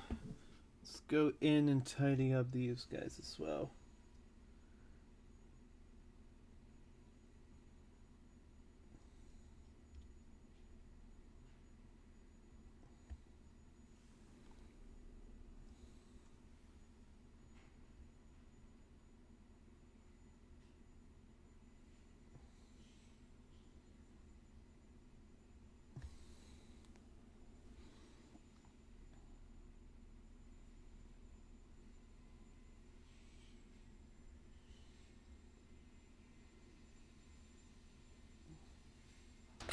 Man, I fucking love Taco Tuesday. Hey!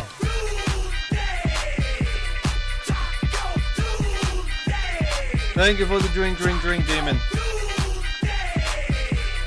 Taco Tuesday. Hey.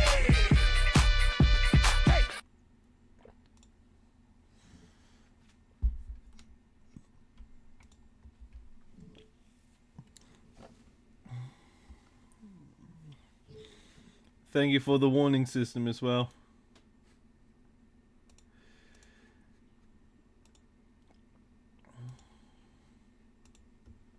Boom.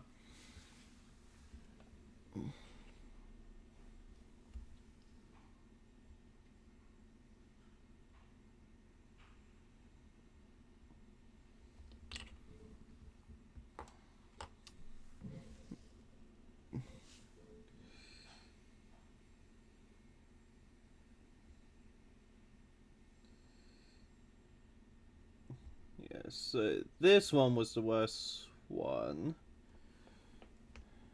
That we need to go and fix up.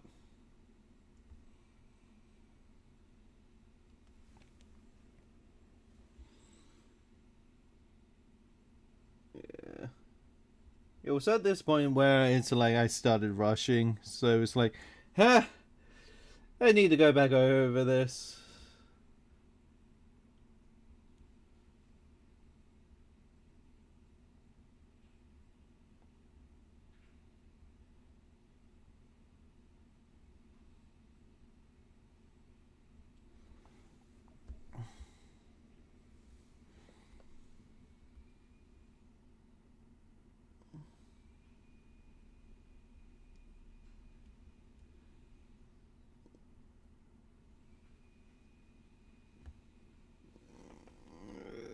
This should about cover it.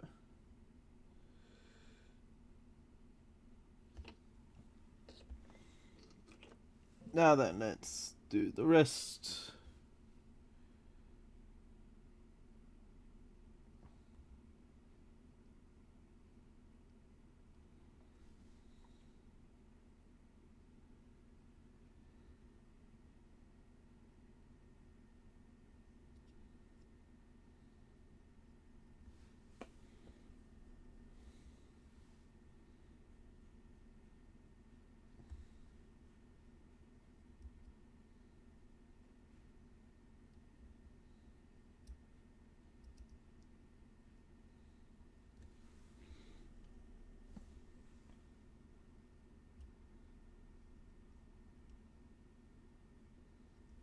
Well, I missed a lot on this one.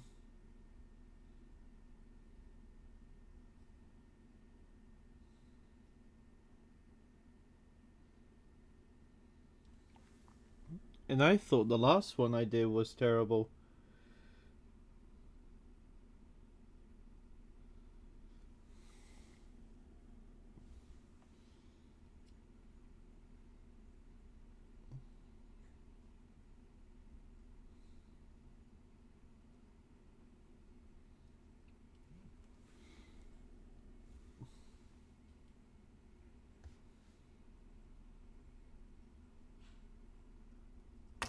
Yep.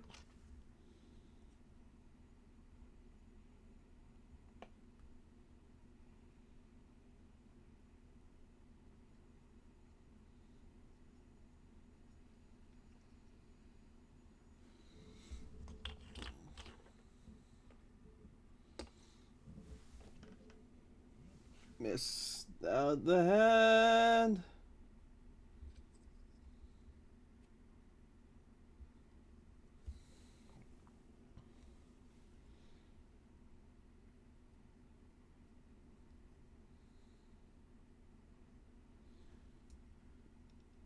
Note to self. Russian will get you nowhere. It will just get you to repaint the entire mini.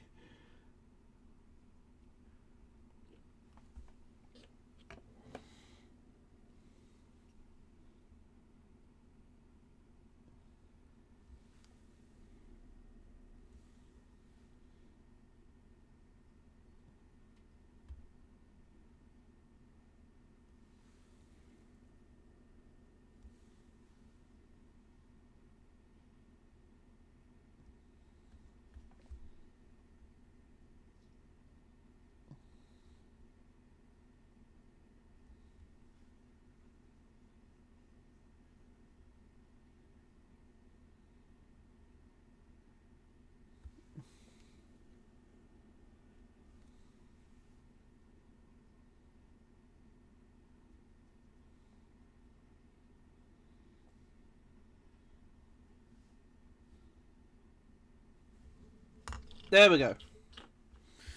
All good.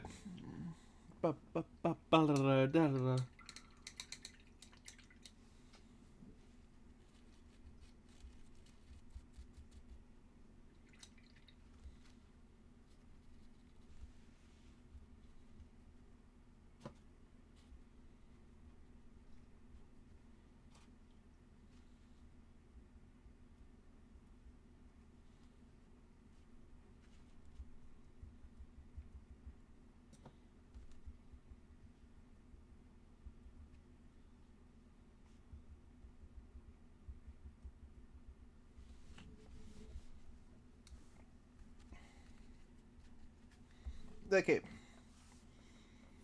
So with all of that fixed up, let's move on to next color. Next color will be silver. Yeah, made my silver. There's my silver. My chainmail silver.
Okay, so that's that done. Let's go over the gun.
Very shiny gun.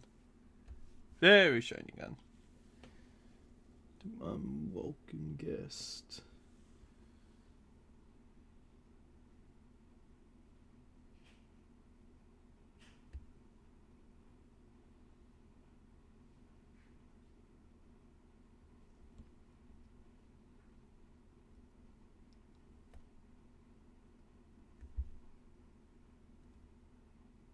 Ooh, some blue in there. That still needs doing.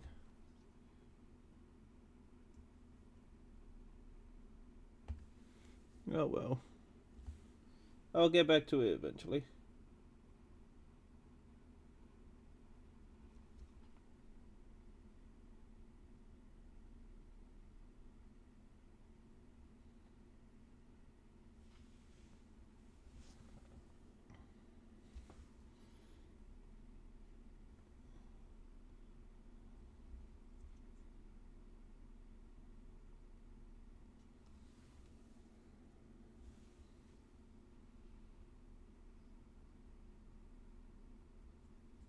Don't you dare.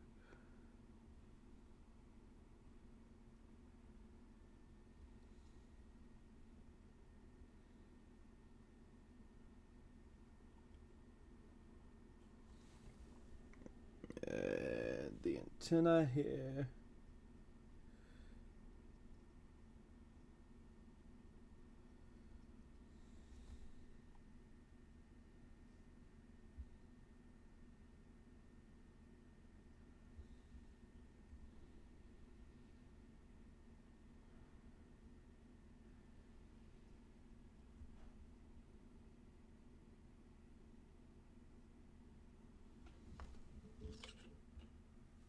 Okay, then on to the next one.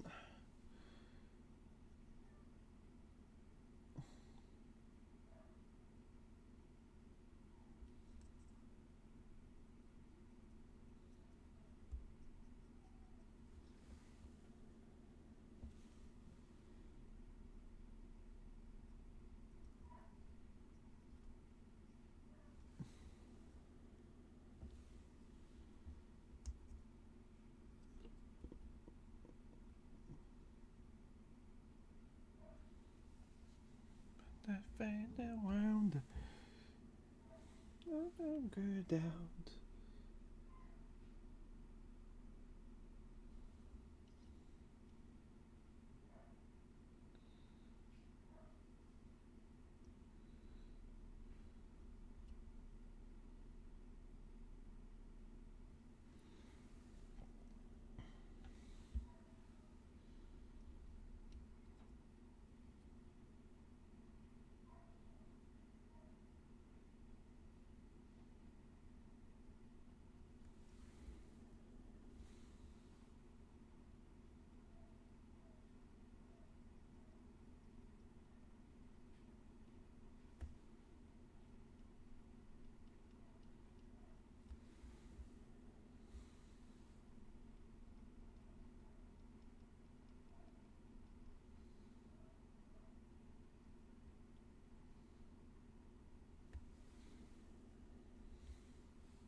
Ah, Mr. Gold.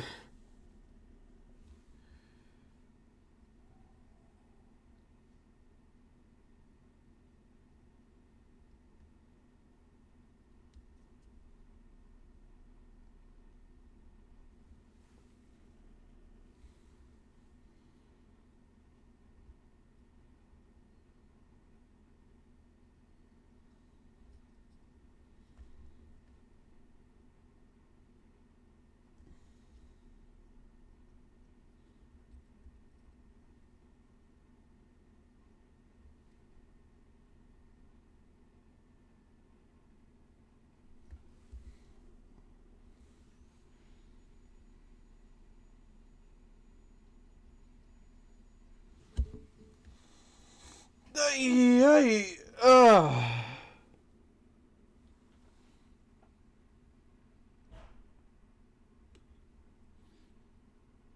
alone.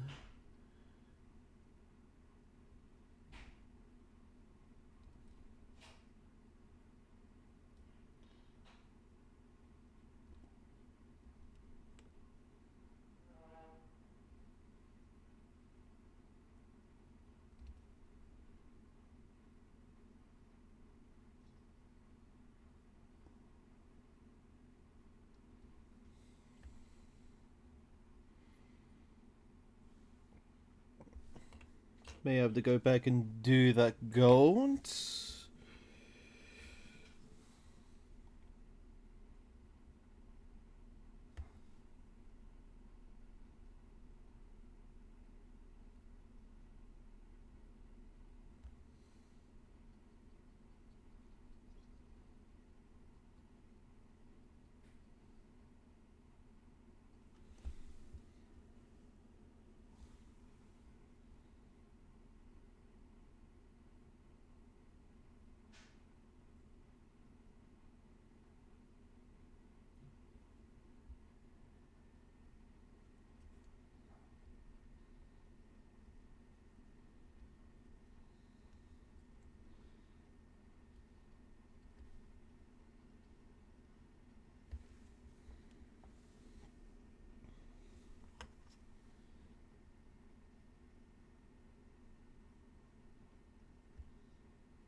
Take my wings out and fly.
Okay, that's... Ooh.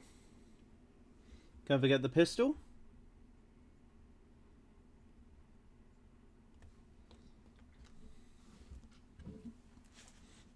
Whew. Okay.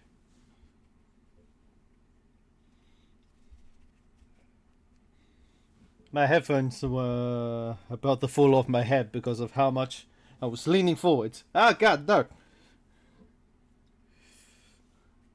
Ah, ba ba ba ba ba.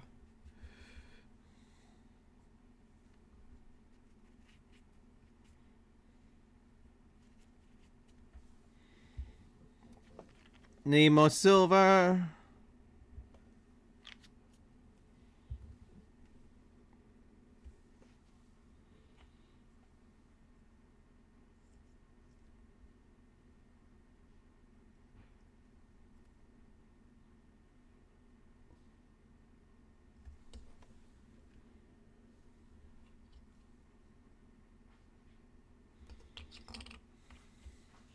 Alright, pistol, right.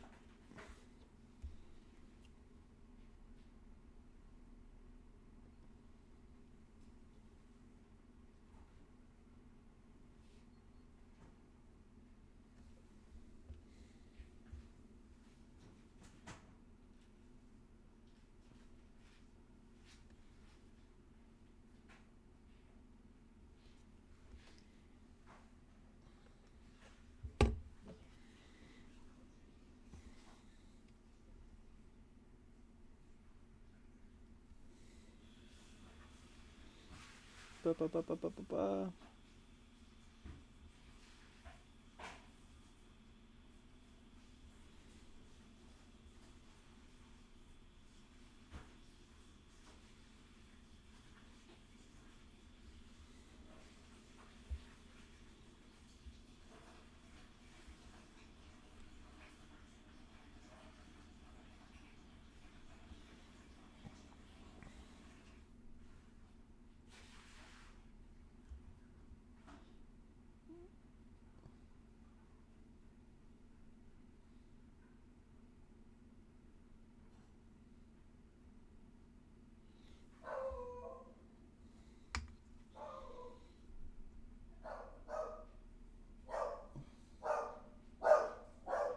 What's going on?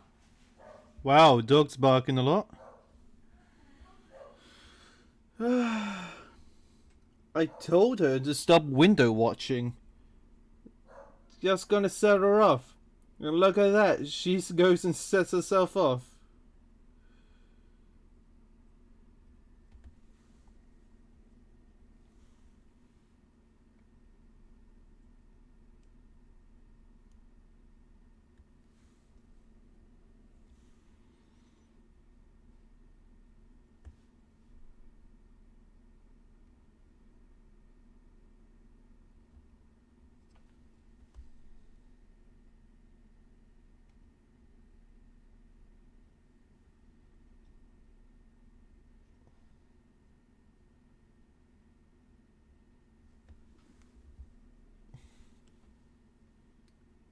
So now, just need to do the antenna.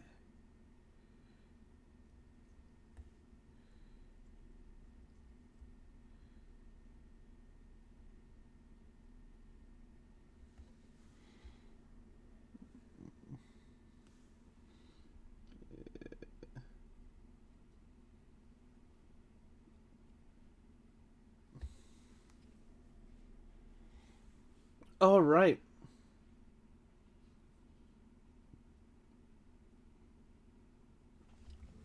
Almost completely forgot. Since this is the last of my Ultramarines, I need. I have set up a poll. If I can scroll down to find it, here we go. To determine which faction I should be doing next. So that's the link that will send you to the poll over on Twitter, X, to help me determine which faction I should be painting up next. I have a friend who doesn't have Twitter that wants me to paint up my Necrons.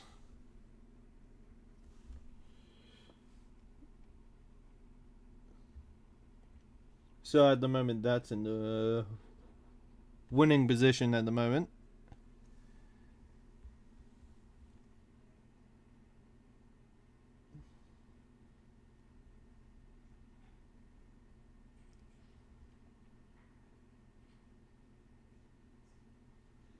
However, I wanted to see what more people think.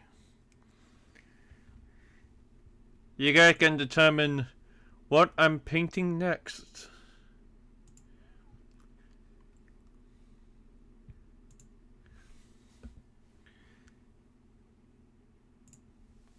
And also, I can't wait to see what the final outcome would be.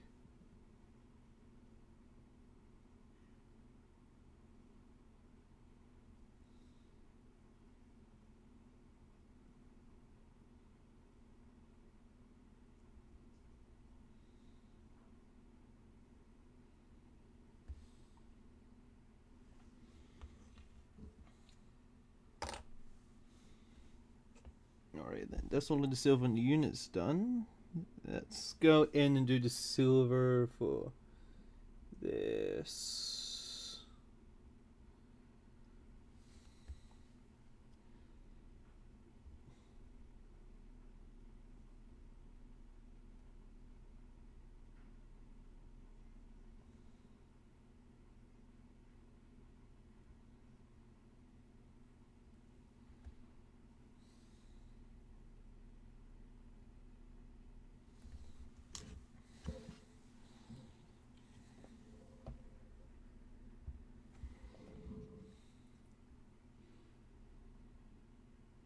Yeah. Because I have a few different things that I need painted up. So, for example, I have my Salamanders, my Thousand Suns, Necrons. I do have about 500 points of Space Sharks. That will be fun to paint up.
Overall, pretty good.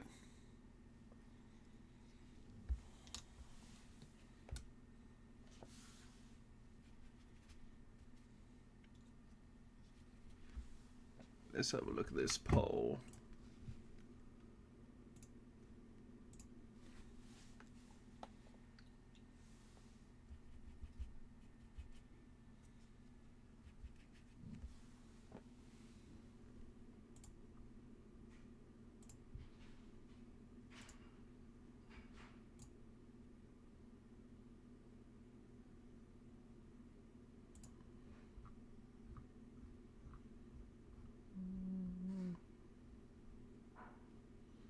Oh well.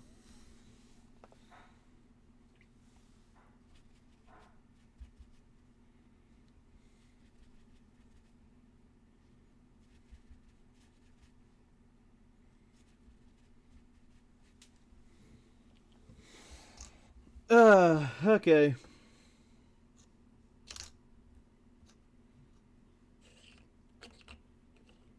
Next up would be Brown.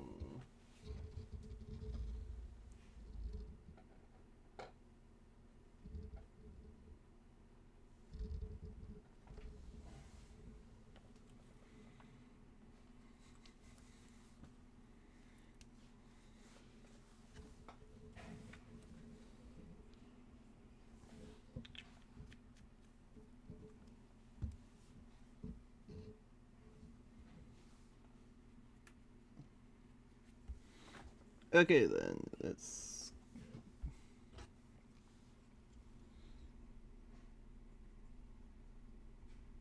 Yeah, that's a bit too bright.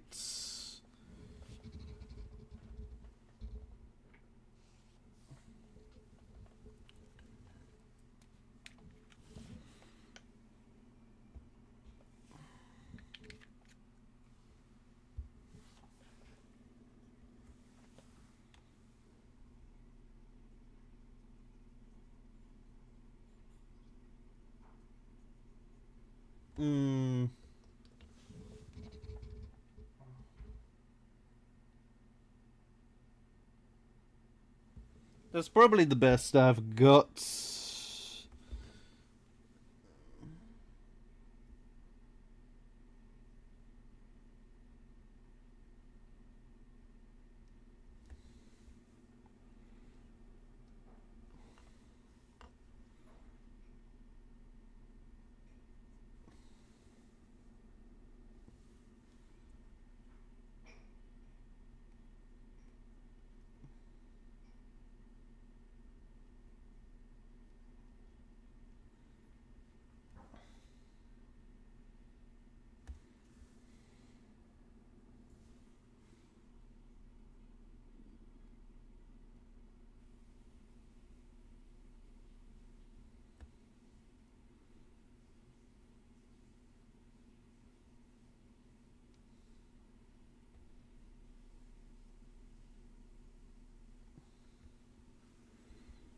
Yep.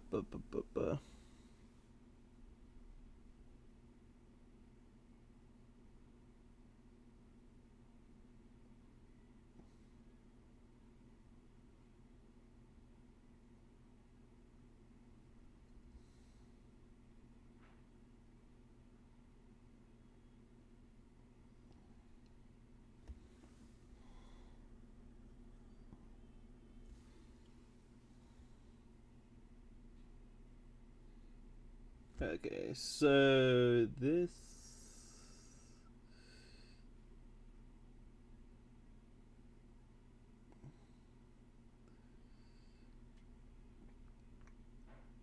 is just as hard as the gold.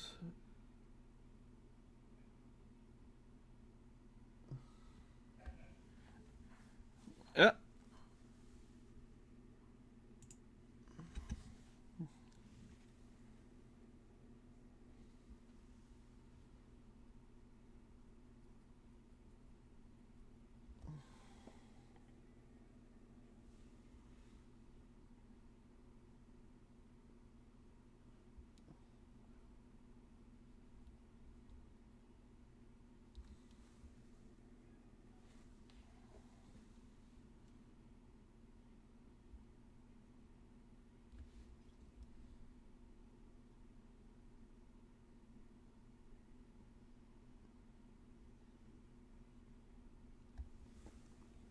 bu-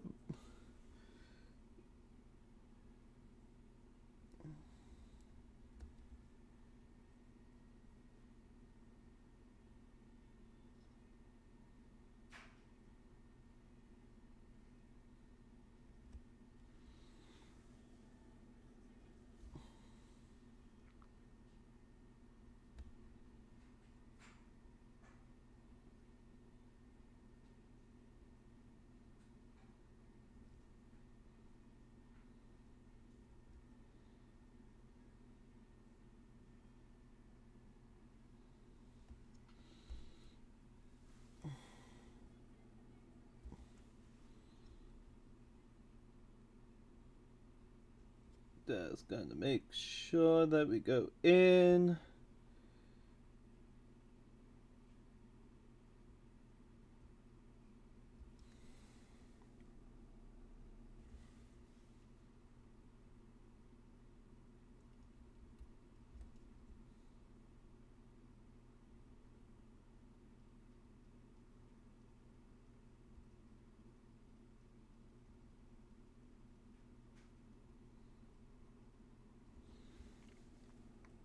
Come on.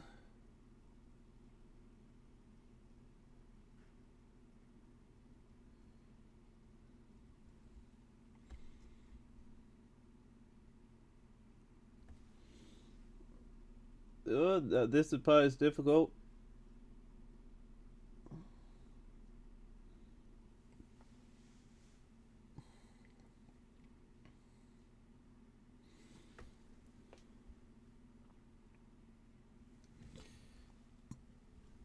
Oh, right, yeah.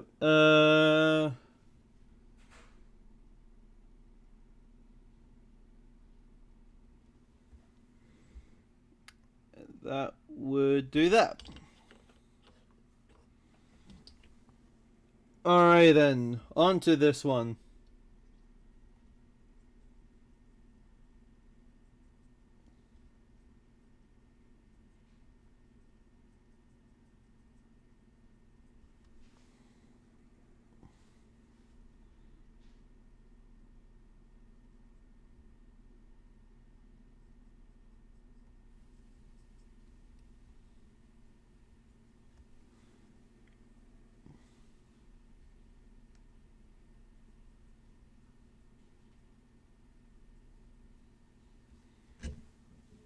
Oh, my back. There we go.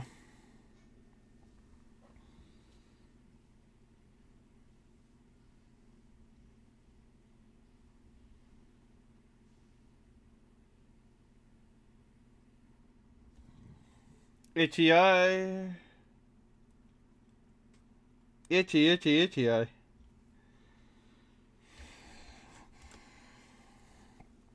A lot of this tedious work is just... I mean, it can be sometimes very frustrating to do.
I mean, it shouldn't matter if I get any brown on the metal here, because, well, since it's not painted.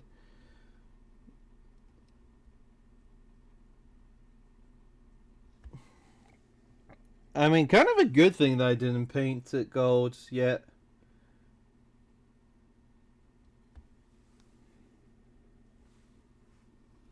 It's just so that I can be a bit more messy around it.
Shit. Oh well, I can know it. Paint that back over with blue.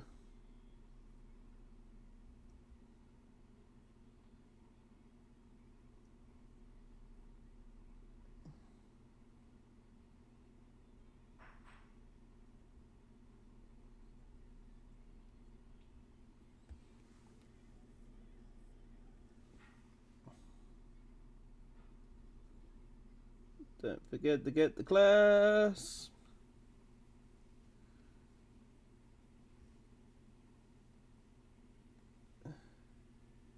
Ah. Let me grab the glue real quick.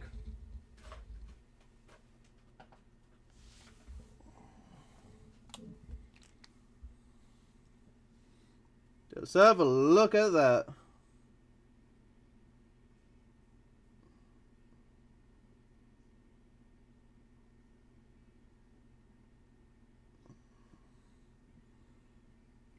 Okay, now I can't work on that anymore until that glue's dried.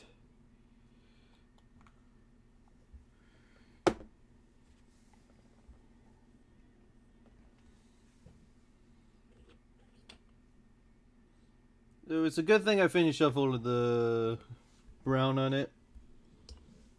Oh, eh. Stay. Stay.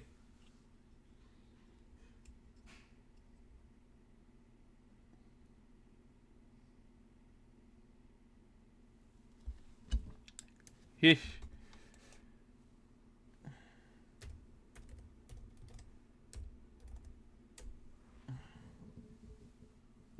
Hoi. Those guys.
Huh.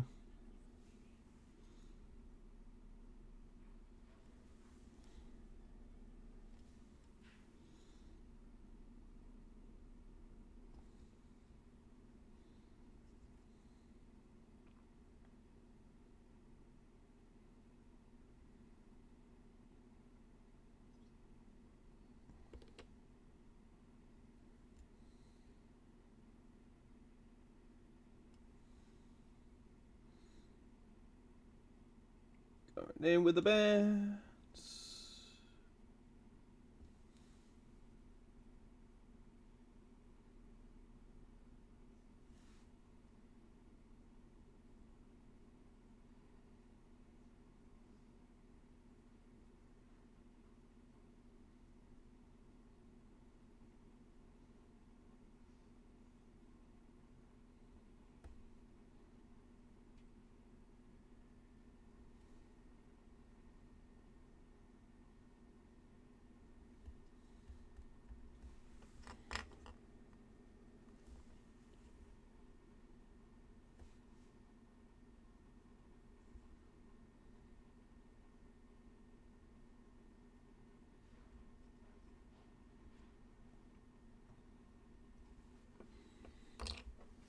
Okay, that should be all of that for you. And why are you keep on falling?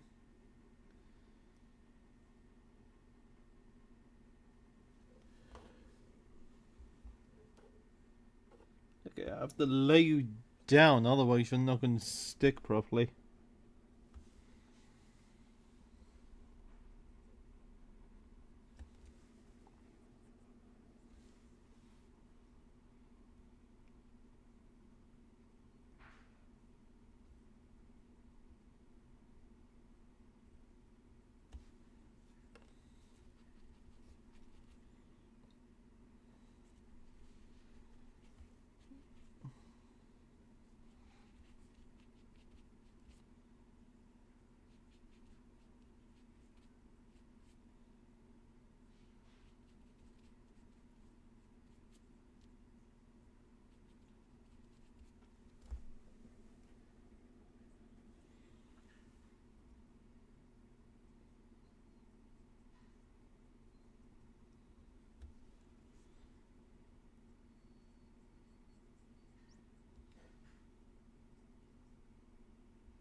Okay.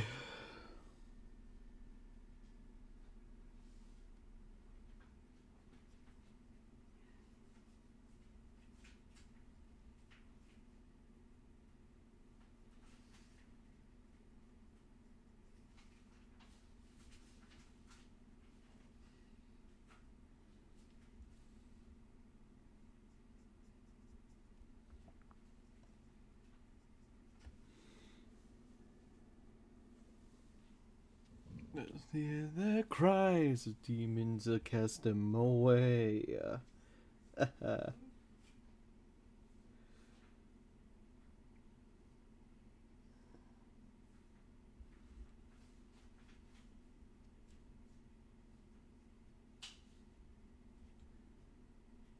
La la la la la la la la la la.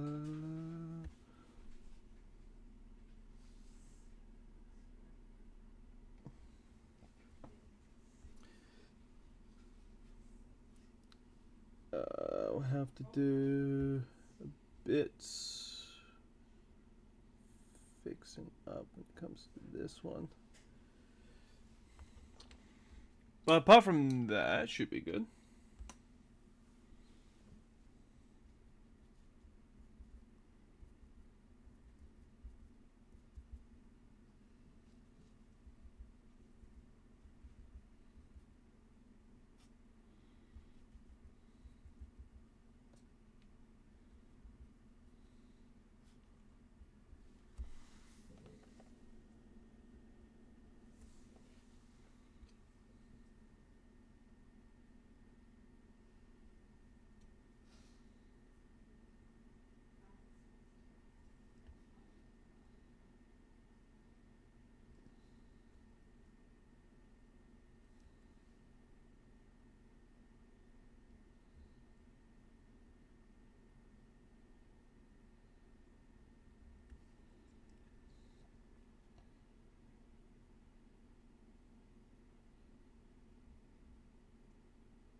I don't think I need brown for this one.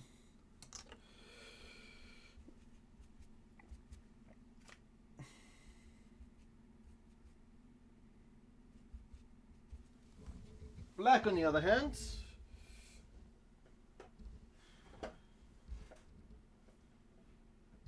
Come on! There we go.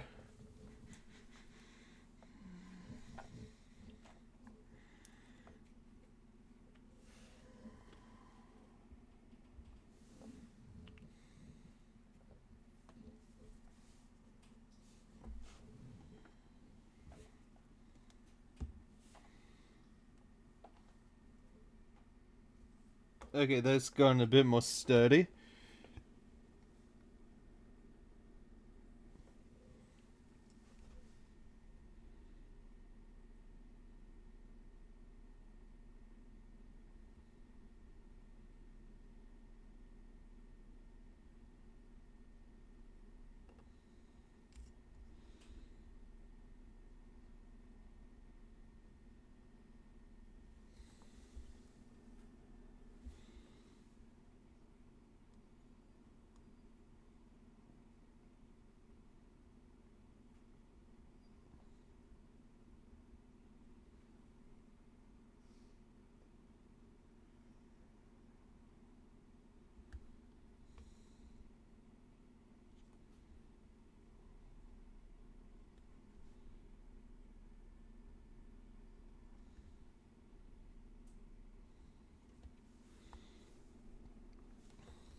This is pretty difficult trying to get all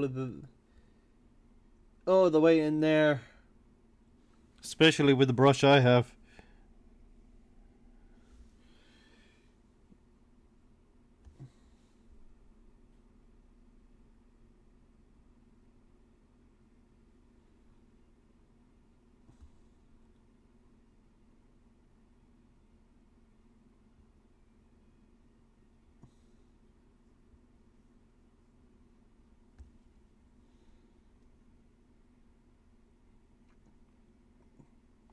Can't forget about the blacks on the fridges.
There you go.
I have to do a lot of cleanup after this.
Get the fridge.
Okay, that should be you done. On to the next.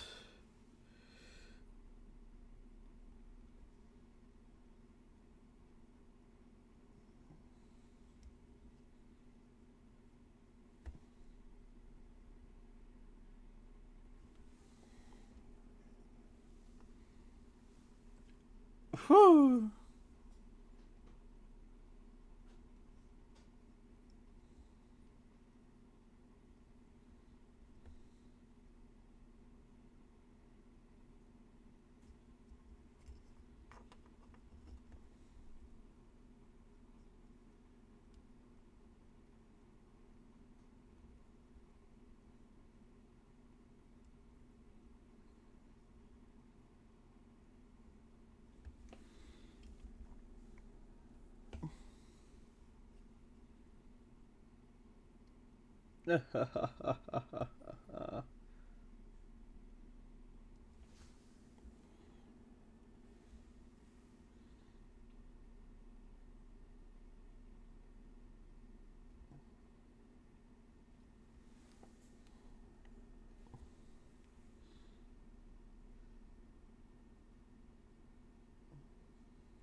So in the future note for myself, it'll probably be best to do black first.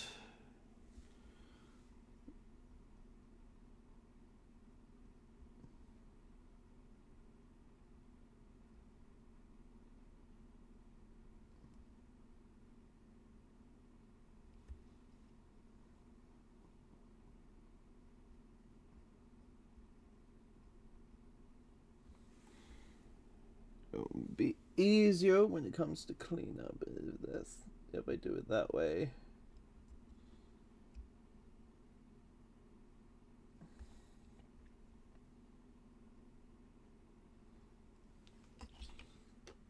Right, yeah, the gun.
Right then, now all of the black for that one should be done.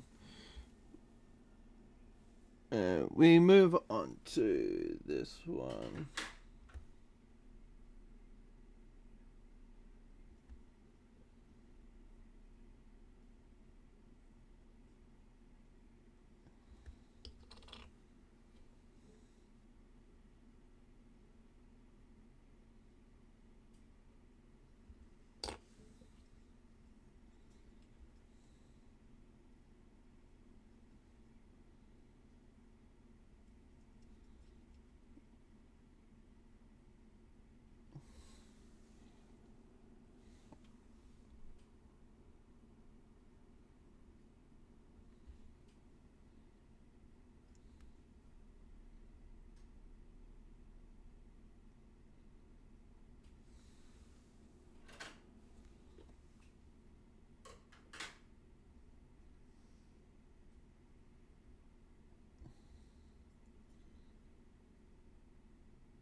Okay, am I missing anything?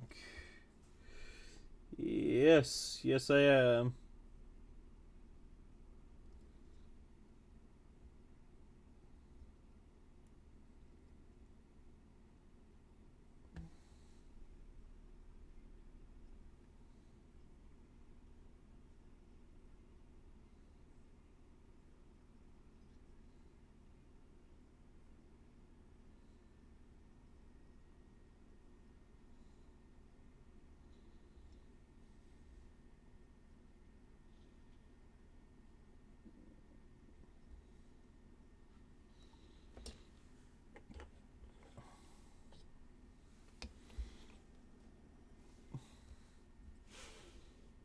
Okay.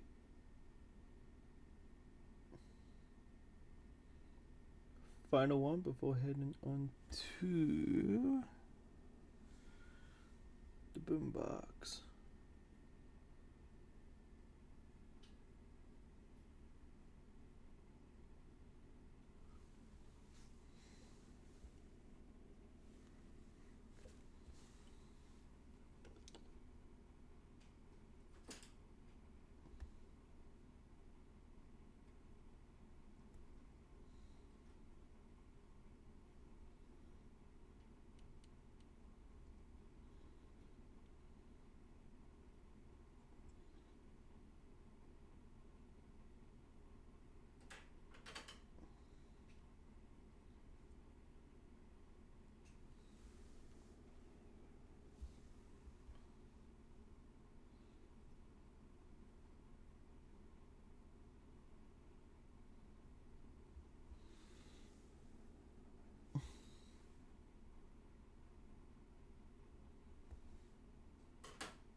Full of everyone.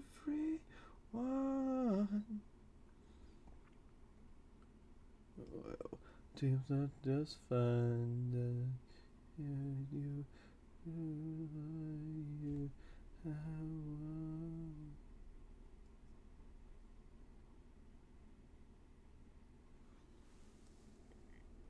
one.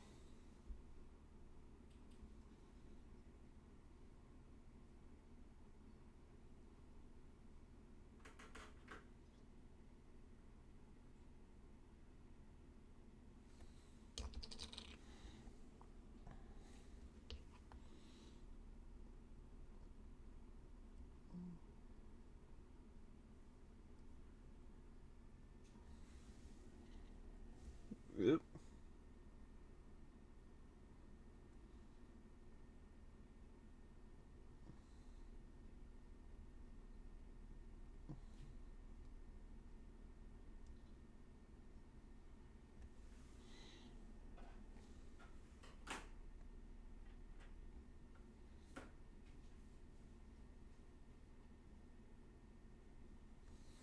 Made a fool of everyone.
Gonna go in.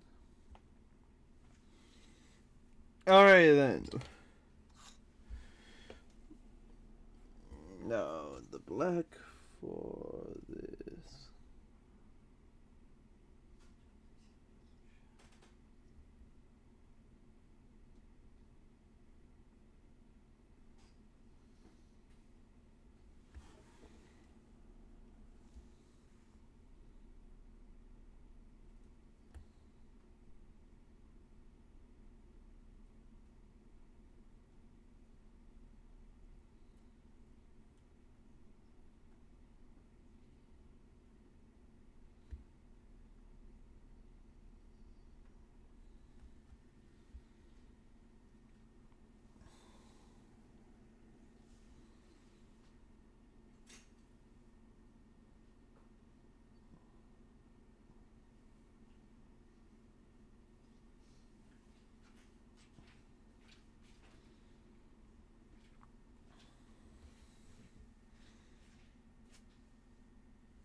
Yeah, that has really come together.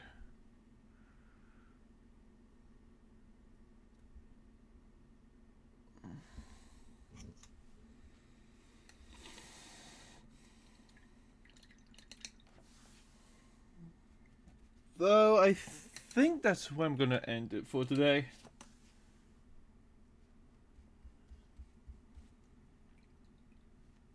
Smell the blood of the petty little coward.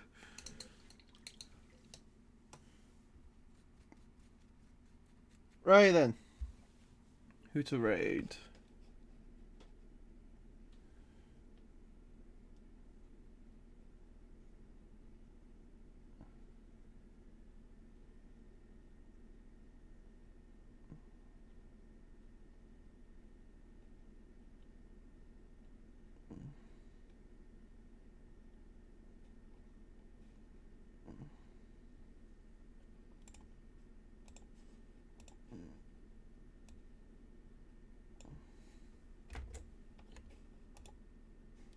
No, I know exactly who to raid.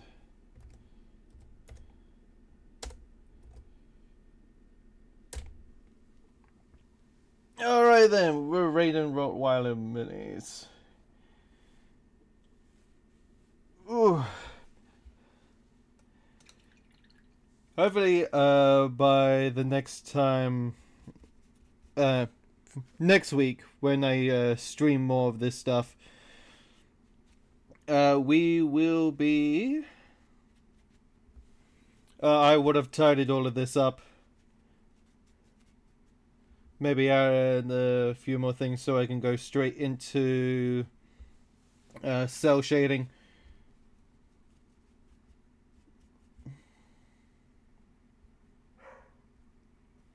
But apart from that, I think that's it for today.